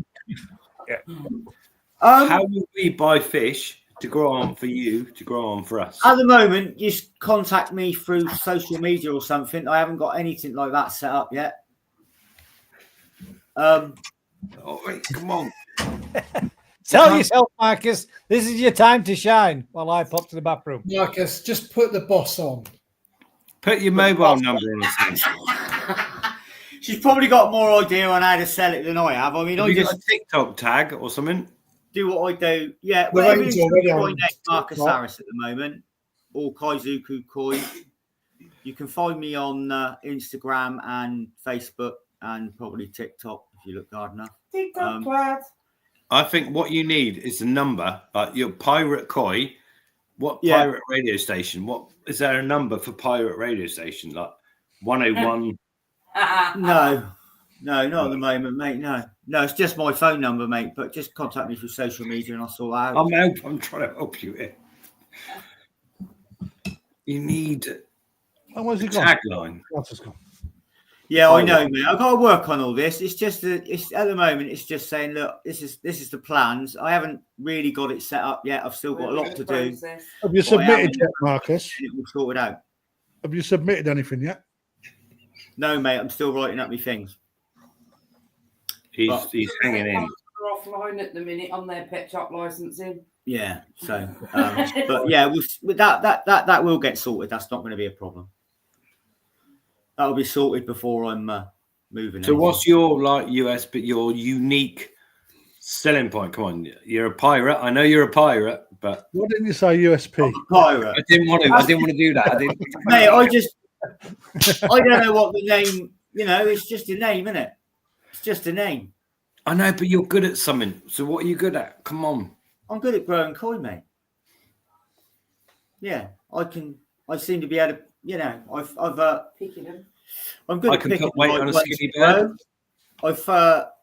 I can pick the right fish to grow, and I can Don't just pick them, and I can grow grow. them. Yeah, pick them and grow them, basically. Yeah. Don't just pick them, grow them. Yeah. You're not Yeah, just that's to the pick plan, your mate, own. yeah. I've got a catchphrase coming. You're not just to pick your own. No. I don't know. No, I don't know but where I'm, the end I'm of probably it going to goes. hand select a lot of stuff myself probably through Ryan, or if I go to Japan myself one day, hopefully. I'll hand select my own stuff that I'll be selecting through that will be for the growing on side of the business. And obviously I'll do some console stuff as well. That I'll probably grade through as well. And I'll probably offer growing on a lot of stuff if people want that. For people that have got any unheated ponds and stuff that want a slightly larger fish to go in there, I'll offer the growing service on a lot of the tow side. We're also going to be doing Samasaba, but that's her, not me. It's a joint venture, isn't it? Come on. Lorraine, the other one. Yeah, we'll be doing. We've started breeding a few Tamasabo that we're experimenting with and growing on and seeing how they develop. We're looking to be putting them out as well. And how well have you gone with them so far? Very well, mate. Yeah, very well. There's some. If you go on Tamasaba UK website, Tamasaba UK. See? Facebook, sorry, isn't it? Yeah, Tamasaba UK on Facebook. There's a group that Lorraine set up. The range has sort yours out as well, mate. Tamasaba UK sounds big. It's followed Yeah, by it does, Chester mate. Club Breeders as What's well. the name? It's Tamasaba UK because I couldn't find anywhere anything on Tamasaba in the UK. Everything leads back to Japan or America. So I Not now. It's all coming back to you. So we're here. So they know it's in this country, not elsewhere. Got it. She's got it, mate. Marcus, she's got it. She's got it, mate. Yeah, I haven't. And it's basically, I just set it up because obviously our Tamasaba had fry. So it was a record of our fry development, of them growing. I've had people contact me from all over the country wanting some. So I put it all on Facebook, put it all together and basically set up a Facebook group for people in this country with Tamasaba. We've currently got 106 of the biggest ones we've grown so far that are about her fry, about this sort of size, are sort of 8-9 p.m. They're all now in my grow on. All the koi have been kicked out of the grow on, and all the Tamasaba are now all in the grow on. And I'm pushing them on for a little while now until Marcus Koi turned to Marcus Tamasaba. No, I'm doing it. We're going to do it all, mate. It's just until the koi turn up. I've got a couple of months window now until the koi turn up when they come out of QT. And then if I haven't got the other new ponds built by then, which I'm hoping to have, then the Tamasaba will be evicted and the koi will be going in there. Not evicted, Marcus. Sold for top dollar. Tamasaba UK has just been shared there as well, and Marcus's Facebook link has also been shared on there as well. Thank you, guys. Thanks, Vicky. Yeah, I'm not very well set up for that sort of thing. Have you got a time frame of when it is that you're going to go live? A date. I'm thinking the beginning of the new season next year, March, April time. That's when it'll be. Might be a bit early. Depends where we get set up. We may well be set up and have in the new year. I mean, I've got a pond full of fish out here now that I've grown this year, which is a range of that are now just turned this size, some sand size, and some older fish. And obviously, I'll be moving those on now as and when. But hopefully, I'll be able to off shipping as soon as we've sorted out, finished the license off, got the application in, got that finished. As soon as we've got that, then we'll be able to ship. So. Chapatis. Sorry, man. I'm just going to Sorry. I had no rice, mate. Just a bit of bread and meat. Yes, he's better, isn't it? Oh, it's all right for my fat face, mate. Poor old Crafty had no rice. I didn't want rice, mate. Yeah, I prefer it without, mate. Oh yeah, see, there you go. Easy starter systems there for. I hadn't even heard a ping, mate. I don't know why. Normally I get them. To be honest, doing this. Go. Amazon bits and bats for easy start ponds and preformed ponds, etc., etc. Yeah, no, I've decided I'm going to do a pond with a pump, with pipework, with a filter, with filter media, with filter start, with every shenanigans under the sun, less than 700 quid. Shove it out your pupper. Easy. How much have you had to drink, mate? 4 pints, mate. Yeah, you fucked. Oh, vodka. Fucking hammered already. I'll make more money a week doing that than I will doing what I'm doing. Oh, hang on. If you had a customer base. No, I can't do that. I can't do that. Why not? No. Apparently it costs 4, yeah.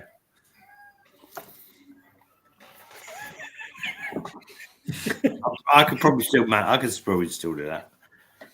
While we're sharing links, I am actually going to share my own Facebook link because I'm only 80 shy now of being up there in the 1,000 members. So, if there's anybody that's interested, Oh, you're not in the gamble, mate. I'm not in the what? I did a gamble thing. You weren't involved. It's all right. Ignore me. Go What's on. the gamble? Tell me. It's a gamble. No, I had Rocket Boy and Tony from Far More Koya both on 845 subscribers.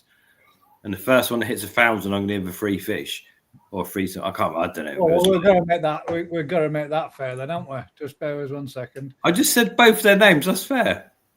Well, this will be no, but if I share both the links, then hopefully they'll get there quicker, and you'll be getting your fish out. So there is a link for Farmer McCoy's channel, who's approaching the 1,000 mark.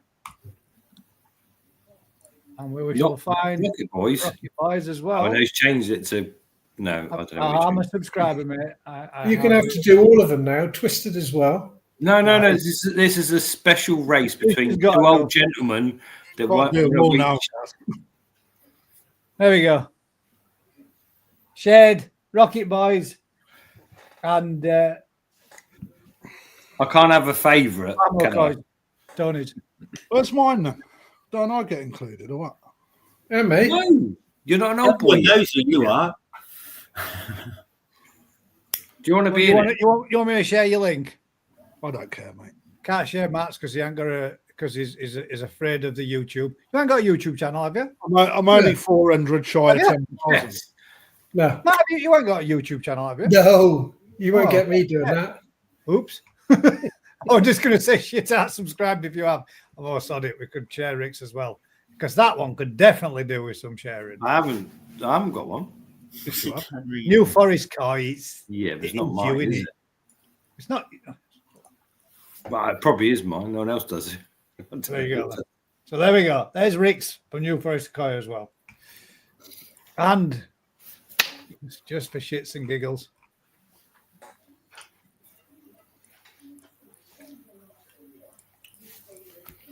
There's our crafties too. And everybody's had a little share apart from Matt, which will have to do your Facebook one. What's it? Just share and share a lot. It's like Christmas. Yeah. Share-a-thon. Share-a-thon. Share-a-thon. Share-a-thon. Right. I don't know. Have we got any fish to look at or anything? Nothing at all, mate. No. I've sent you loads of fish online. Yeah, but can't look at any more crafties fish. He's fished out. Then fucking not, mate. I've got plenty to share. Yeah. Yeah. What's the best fish you got shipped in this week? I've got a very nice Romo shipped in. Oh, is that a 4-step one from Marahiro? Not Mara. There's one on your Facebook page. It's nice. Yeah. There we go, Matt. There is yours too. Oh, there you go. Oh, sharing is caring. Caring is sharing. Yeah. If everybody else wants to, I sent you some good links of what's going on over in Japan this week, mate. Me? What is it? Not me. You probably already know. You haven't shared me anything this week. Fucking have, mate. I've shared you the none. You've shared me something from Yeah, I have. Look, top Monday. 2 from Monday. You do know I've got OCD when it comes to messages, don't you?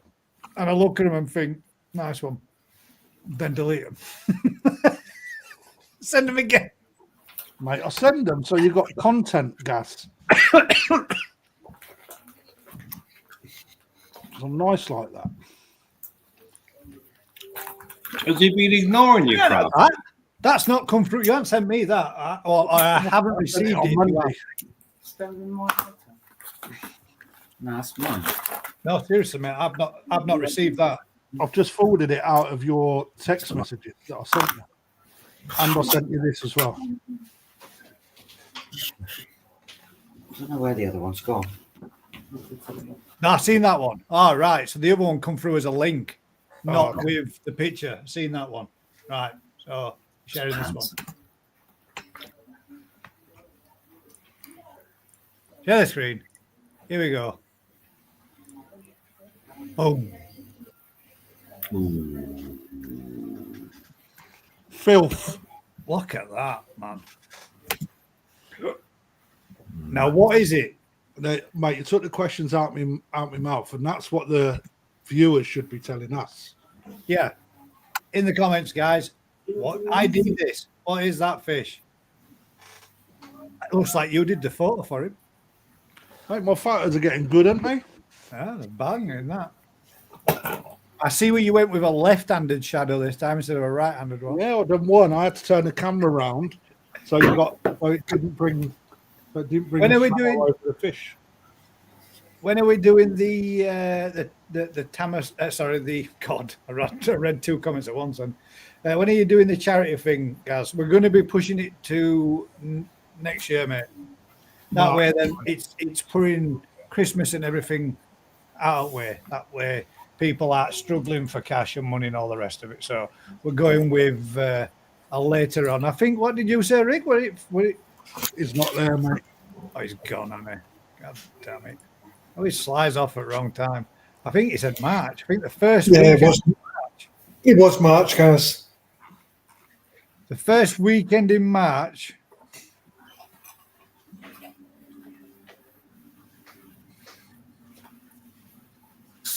And that's the first of March is a Saturday, so I think it's going to be the 1st of March.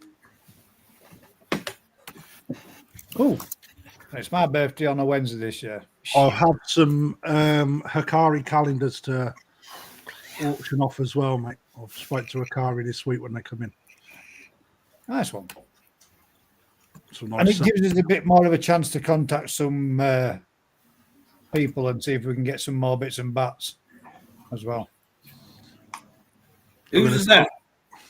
What are we looking at? That. Well, this is it. Got no fins.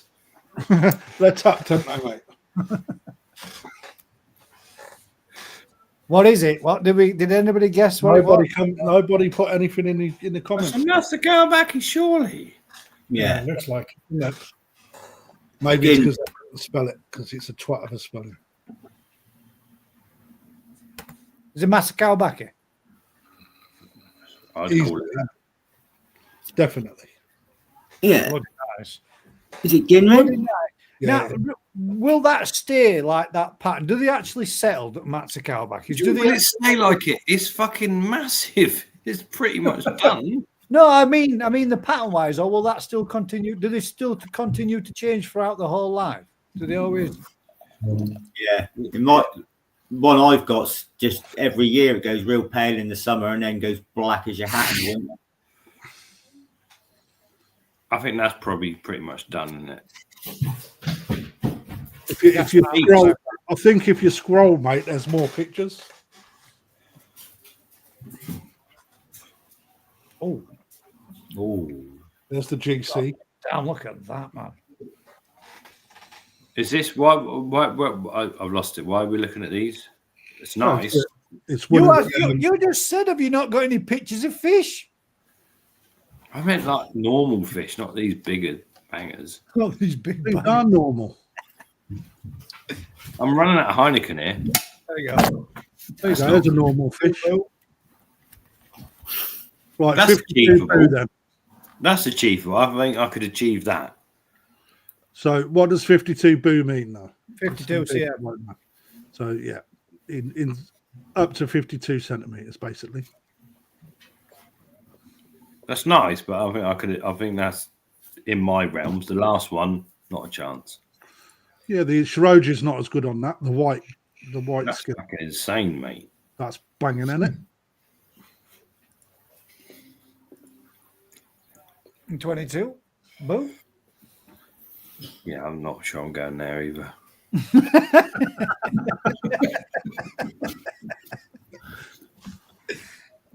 Can you imagine your feeling, Rick, if you pulled that out one of your ponds?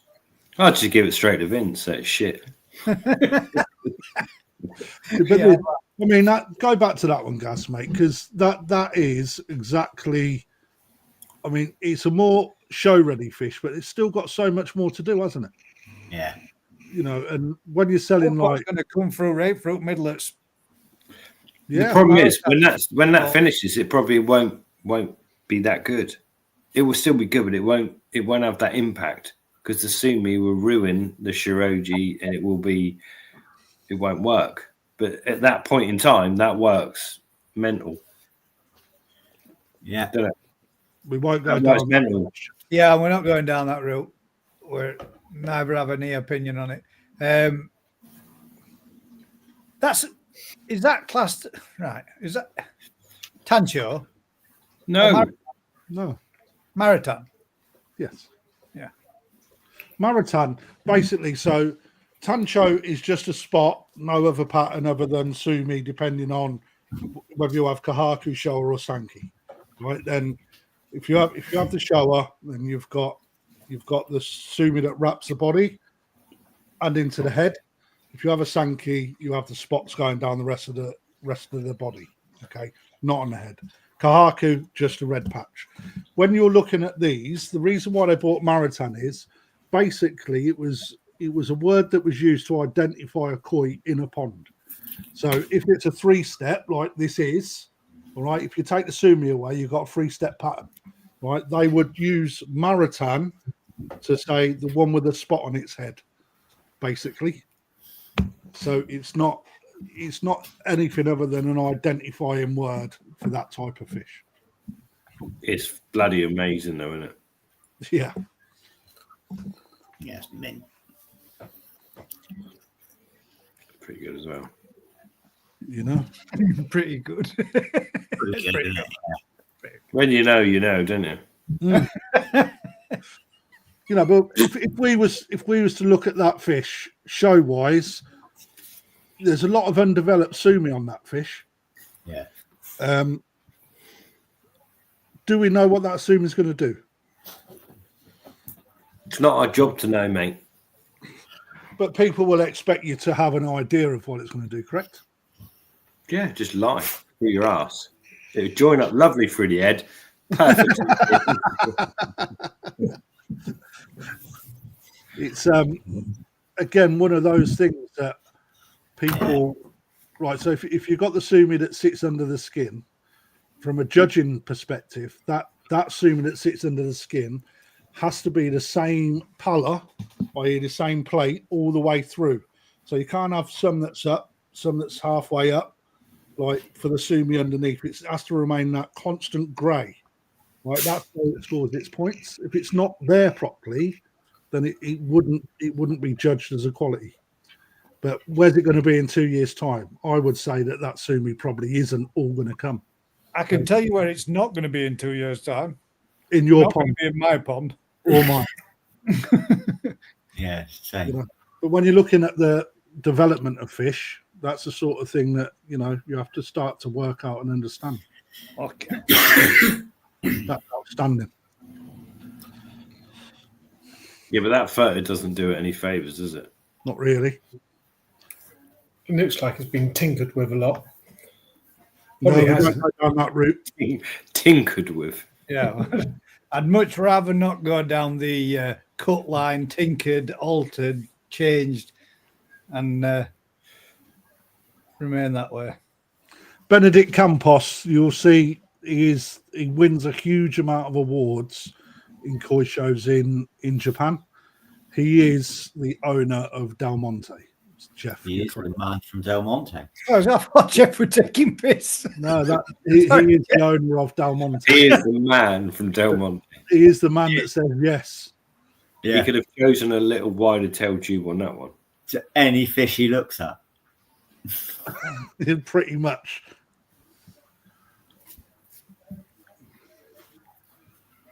There you go. It's not a lot you can say, is there?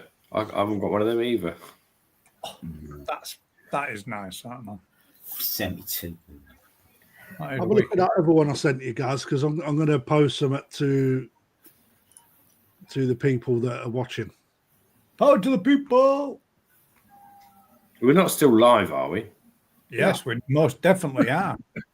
Jesus. Not for much longer, though, mate. Not for much longer. not- You're I'm not surprised. There's only one person left. I was going to say, When does it anyone- become not live and no one's watching? Is there a point where I think we'll experience that on the 24-hour one, mate. That there'll definitely be that point. where YouTube just pulls it. Look at that, man. Jesus Christ. See, now I prefer that than this dark bit here on that. What about the one in between them? That's mint. How many in that picture? In them pictures, how many is there? Of 3. these? That one. That one. Oh, that's a new one. Oh, fuck it. That's another one. 5. We're up to 5. Any more? 6. Ooh. 7. 7. 8. Right, so we're back to beginning there.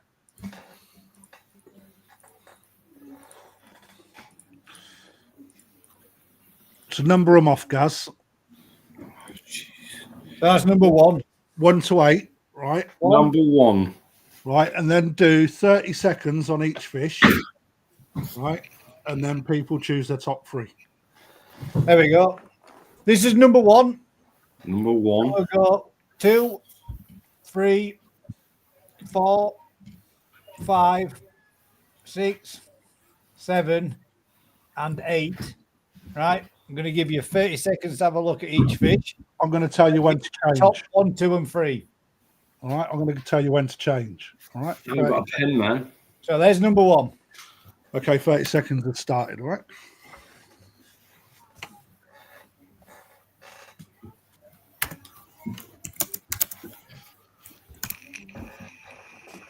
Right. We're picking 1, 2, and 3. Yeah. Or 3, 2, and 1. Mark's done it already.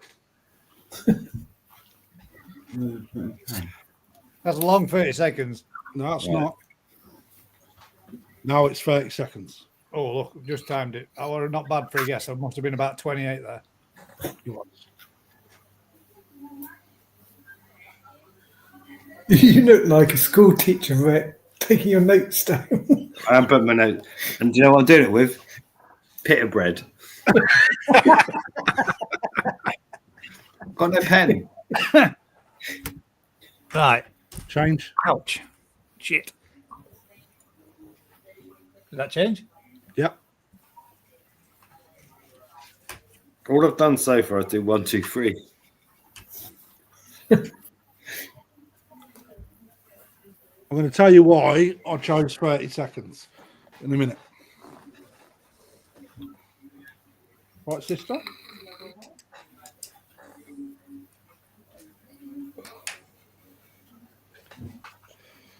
Change.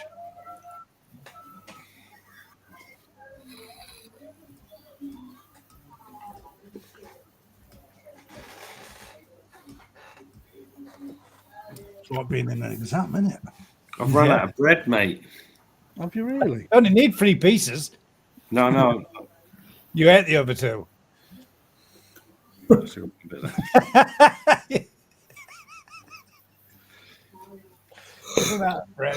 Change. Top 3 if you need 3 pieces of bread. What number are we on? Yeah. Number 5. 4. That's number Five. 5. Number 5. This is number 5. I'm going to eat the bits of bread at the end, so I know which one's best. Good night, Gwen. It's weird saying that. It feels like I'm talking to my mum. She's called Gwen. And change.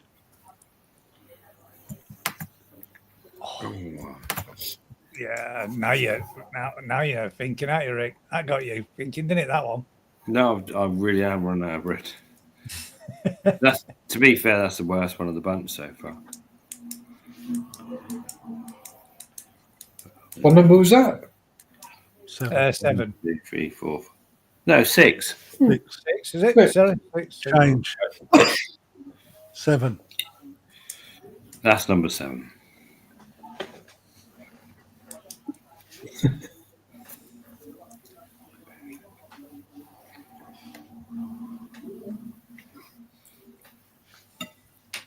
Do you follow these, Matt? when they come up? No. That's a fucking lovely fish. What we got to do again? Eat the bread. Pick the top three. Your top three. Change. Is there another one? Oh, Yeah, number 8. There's 8 fish. shit. That's another piece of bread.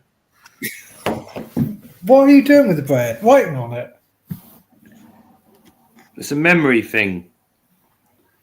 When he went to school with the Pied Piper, he went to the door, knocked on the door, and said to the Peter, who said, "I'll have a smoke." I remember the story because he went and found his slipper.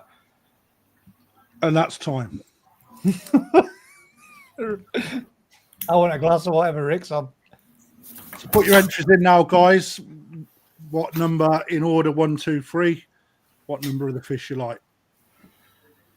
Number 1. Oh, shows you got a load of bread. Number 2. Number 3. Number 4.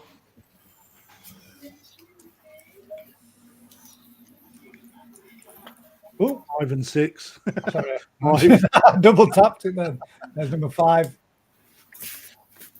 Number 6. Number 7.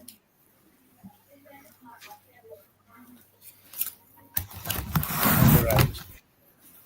Can I go first before I eat it all? Hang on, let people type in first. All right. Shit. I've eaten a couple of bits of bread. What was number 3, Gaz? That one. Top 3 then. What I find quite amazing in this is that there's lots of different combinations. Yeah. There is one common fish in there, though, Graf. Which is exactly the reason I've done it. There's also a massive difference, Crafty, because of different sizes. 1, Yep. 2, 3.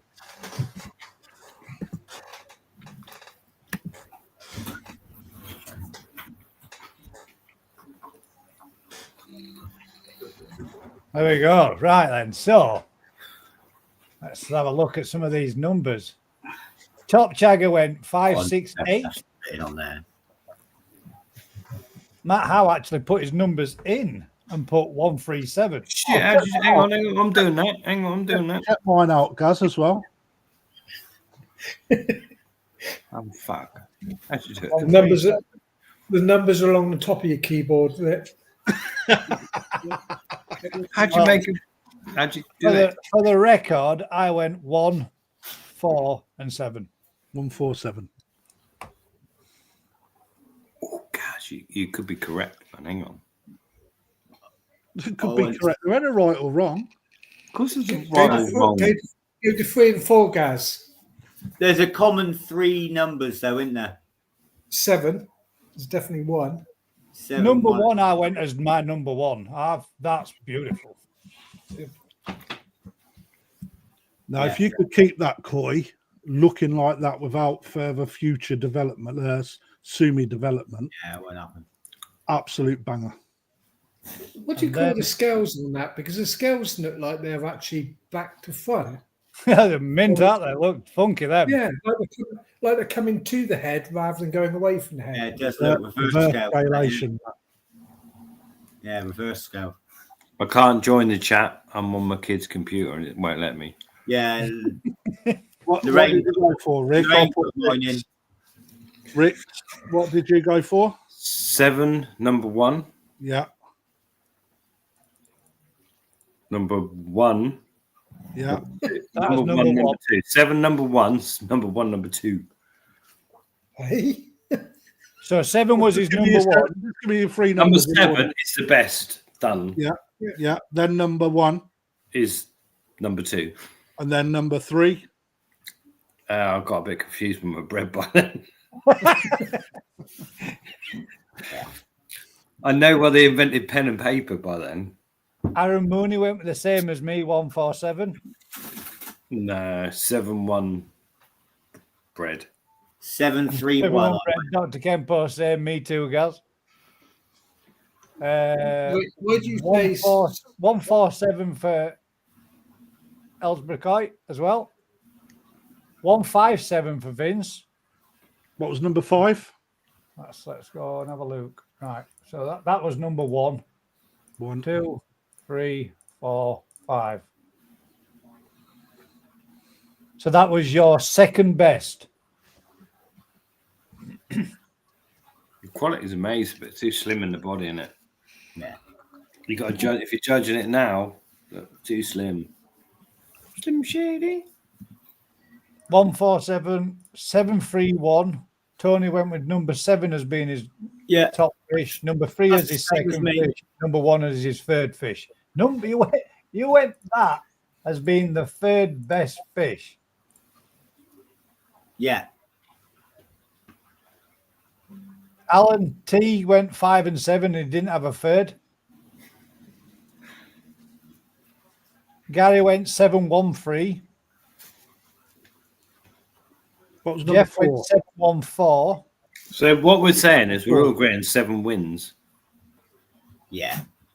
Well, now, if the gentleman's still on, No, I've got it already.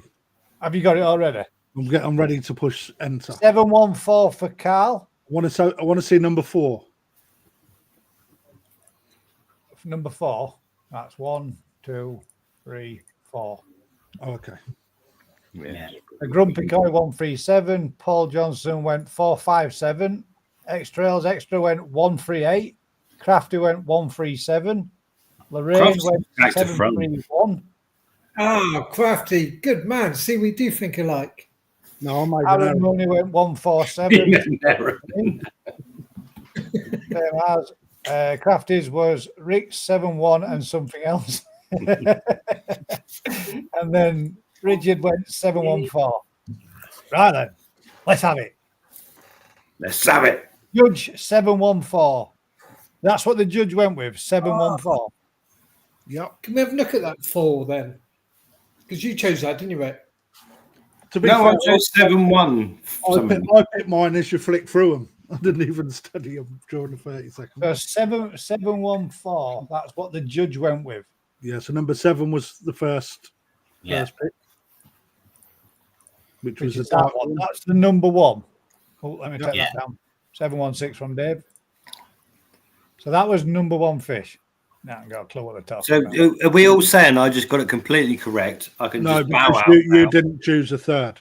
You didn't Yeah, choose I a didn't need fish. to. Crafty, third's like bronze. It's not even worth it. It don't matter, mate. It's top 3.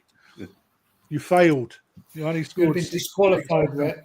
Oh, behave yourselves. true. You had Number one one. number in the How right. comes for a minute you said, hang about, I think Gaz might have it.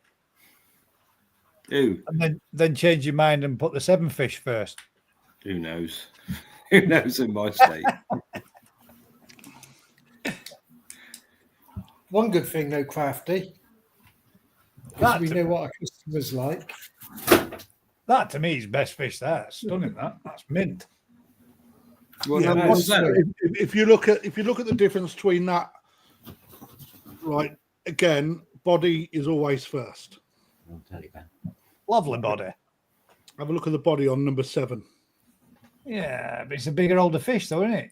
Don't know. Pretty much everyone's got 7-1. Everyone's Look at the body. See, It's a bigger. That's a 3-year-old fish, where others number 1's only a knee size. behave Did Alan yourself. Tate choose one? Yes, No, he Mr. got, he Tate. got them all wrong. Mr. Tate don't like Goshki anyway, so he would say they're all rat's asses. shit. Yeah, he would. They're all pretty. One That- scales are messy. That's reverse Rob. scaling. That's like rocking horse shit. That they don't get a fish like that being entered in first place if it's got messy scales. Let's just put this into a perspective. The guy that's Facebook page this is on is Narita, who is the powerhouse of buying the top end fish in Japan, and this is what he is auctioning off. So if this has got into his pond, there's a lot of quality in it. Full stop. Yeah. See, the only I didn't I picked it as that. To me, I don't like that's too dark. I just don't like. I prefer them the lighter grey colour. Number 7. Well, that's Body, what I though, reckon, isn't but it? Body. Number 7, That's number 7. That one. is it? Yeah. So the reason we chose 30 seconds of fish, and that is because as a koi judge, that is all you have in order to assess the fish when you go around. 30 I'd be seconds. terrible at my judge, wouldn't I? Yeah, you think about it. You think about it. They have 7 categories. At what 7 different size groups? Right. So quite often they're doing 600 or 700 fish in a day.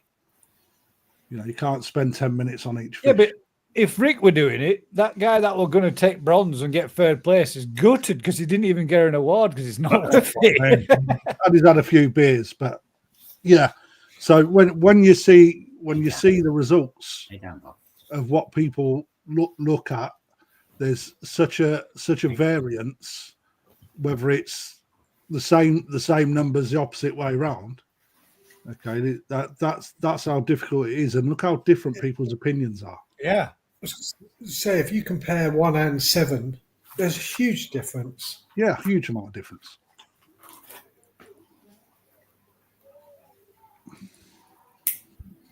Massive.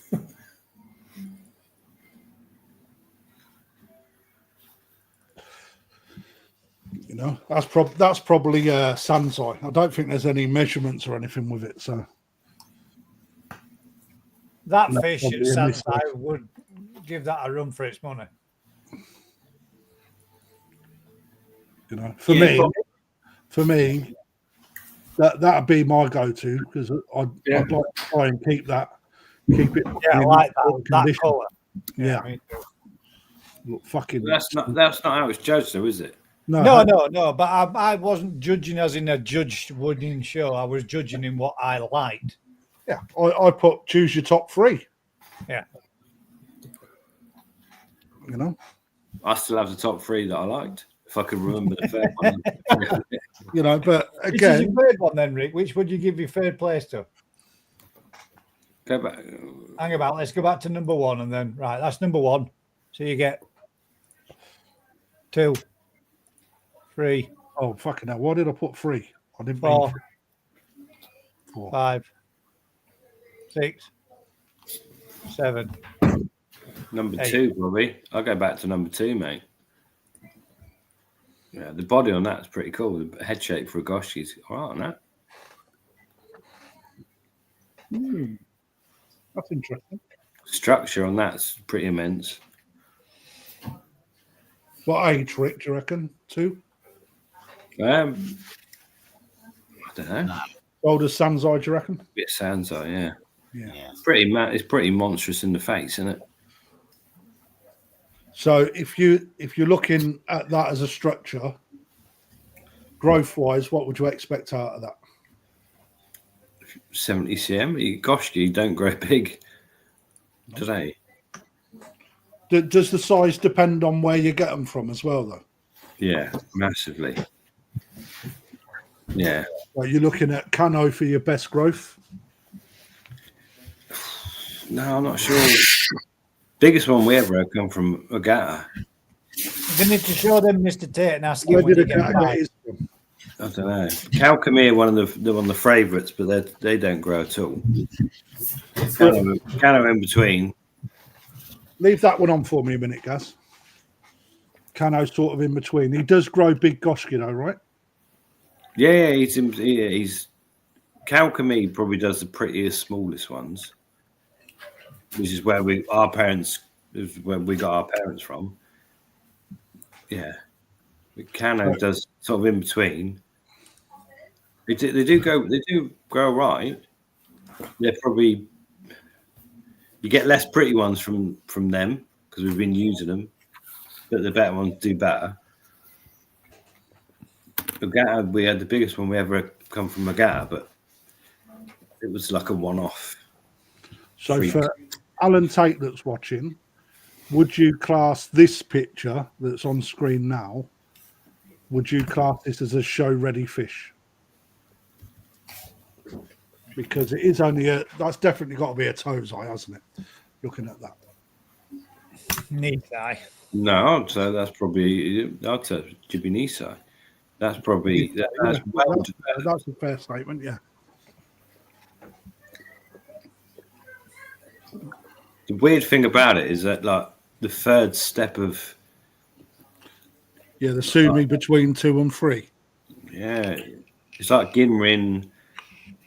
I don't know. I can't see it from this. I can't. Looks almost transparent to me.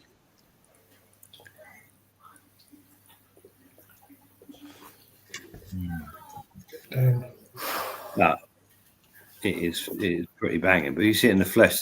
There is.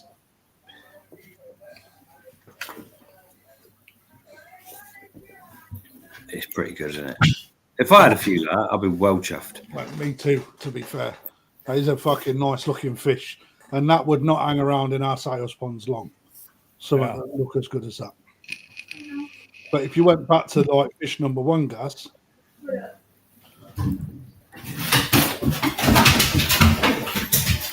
Jesus. Is that in your house, Crafty? No. Whose house is that? I don't know. Marcus's house. No, they're not dog legging it out for some cheese. Right, so something like that would take someone with a keen eye to pick over the other one that's darker. No, but that's a much bigger, older fish. That's I'm on about that's a coloration. 3 gram fish before you even start, isn't it? Yeah, but I'm on about coloration, mate. Just the colour. The colour on that's mint. I'd love mine to be That that would colour. be a harder sale in the shop, just because it's up against what would be a lot prettier looking fish. You know, which is insane for me. It's like, again, it's all personal taste, though, isn't it? They've all got good floating Benny, haven't they? Oh yeah, yeah. Until you get them into UK waters, And then they all look like a bag of nuts. So are these not all yours then, Craft? I thought these were all like yours. no, these aren't mine, mate. They're Narita's auctioning these. That's a nice fish. Again, banging. They're all banging, aren't they, for Goshki? Just like That's someone else, mate. That's a full 4 or 5. body wise and everything on the fish, yes, but But what, Gas? I don't know what it is, mate. I don't like this style. They have those white patches around their eyes and the messy head. I think it cracks from the pattern. I think it looks wank. That's just my opinion, though. But I wouldn't pick that, even if it had that body compared to that. I would pick that all day, every day. That doesn't make me right, but that's what I would pick. That's And I'd hope, like Crafty says, I would hope it would remain this colour like that. I'll have a little rub. And then I could get body on it. You probably. It's mad, isn't it? It's absolutely nuts what people's opinions are and what. I mean, there's not many people that have got the exact same numbers in there. 457, 137, 35, 375, 714, 714, 713. Everyone's middle one and just picked a 5 and a 7. 731 from Tony. You know, see, Terry, yeah, he's nearly got it.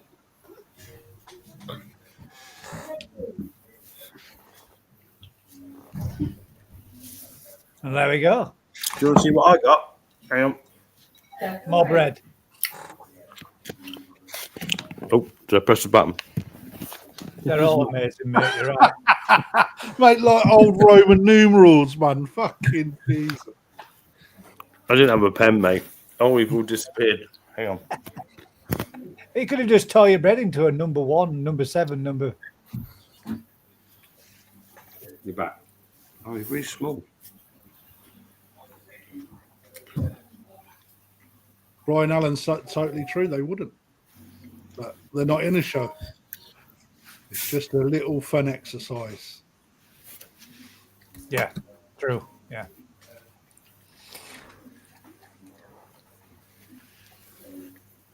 I give 7 bits of bread to one dog. 7 bits of bread to I got it right. Ricky's giving fish to the people that got it right. Yeah. Rick definitely is awarding the winners. 7, 1, and I can't remember the other 5, maybe. They're pretty good fish, aren't they?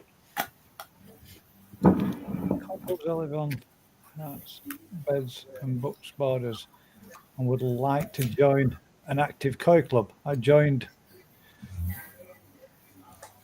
Kangi Koi Club last year, which is local but appears to be inactive. Any ideas?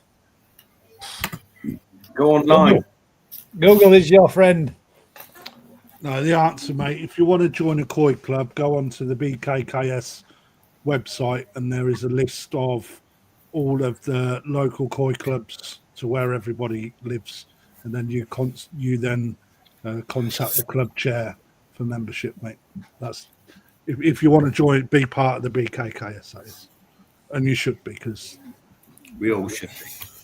well, I am. I am. Yep. I am. One heart. Oh, I ain't got my thing on today. Oh, you're.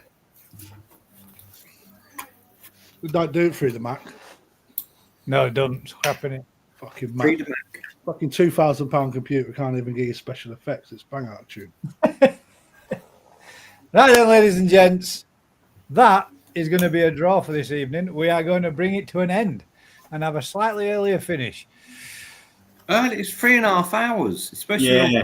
But you're running out of bread, and I'm starving. I've run out of bread. Don't get Mate, it. I've got another curry dish to eat. Yeah. Oh yeah, that's There you go. This gives you the perfect chance and opportunity to do so. What have you got? What did you get? What meal did you have? No, I just asked them to get me something that tasted good twice, and that's what they did. The first one was banging. So probably a bit of dog. Did you go for a chicken? I think Lamb. it was a lamb and chicken mix. The first one I had. It was all right. I'll be shitting through the eye of a needle tomorrow. You will that. You won't. And on that note, ladies and gents, usual thing. If you've been enjoying this kind of content, do us a huge favour. Like, share, subscribe, tell a friend. And until next time, keep smiling, guys, and we'll catch you on the next one. Good night, all. Cheers. Bye, you bunch of cricket bats. Cricket bats. I had a shave as well. Look. Yeah, and cricket. Yeah. Come on, end it. Cricket Moving bat. close. Let's see your shave. Oh, look at that. Oh, mate. Oh, look at that. You got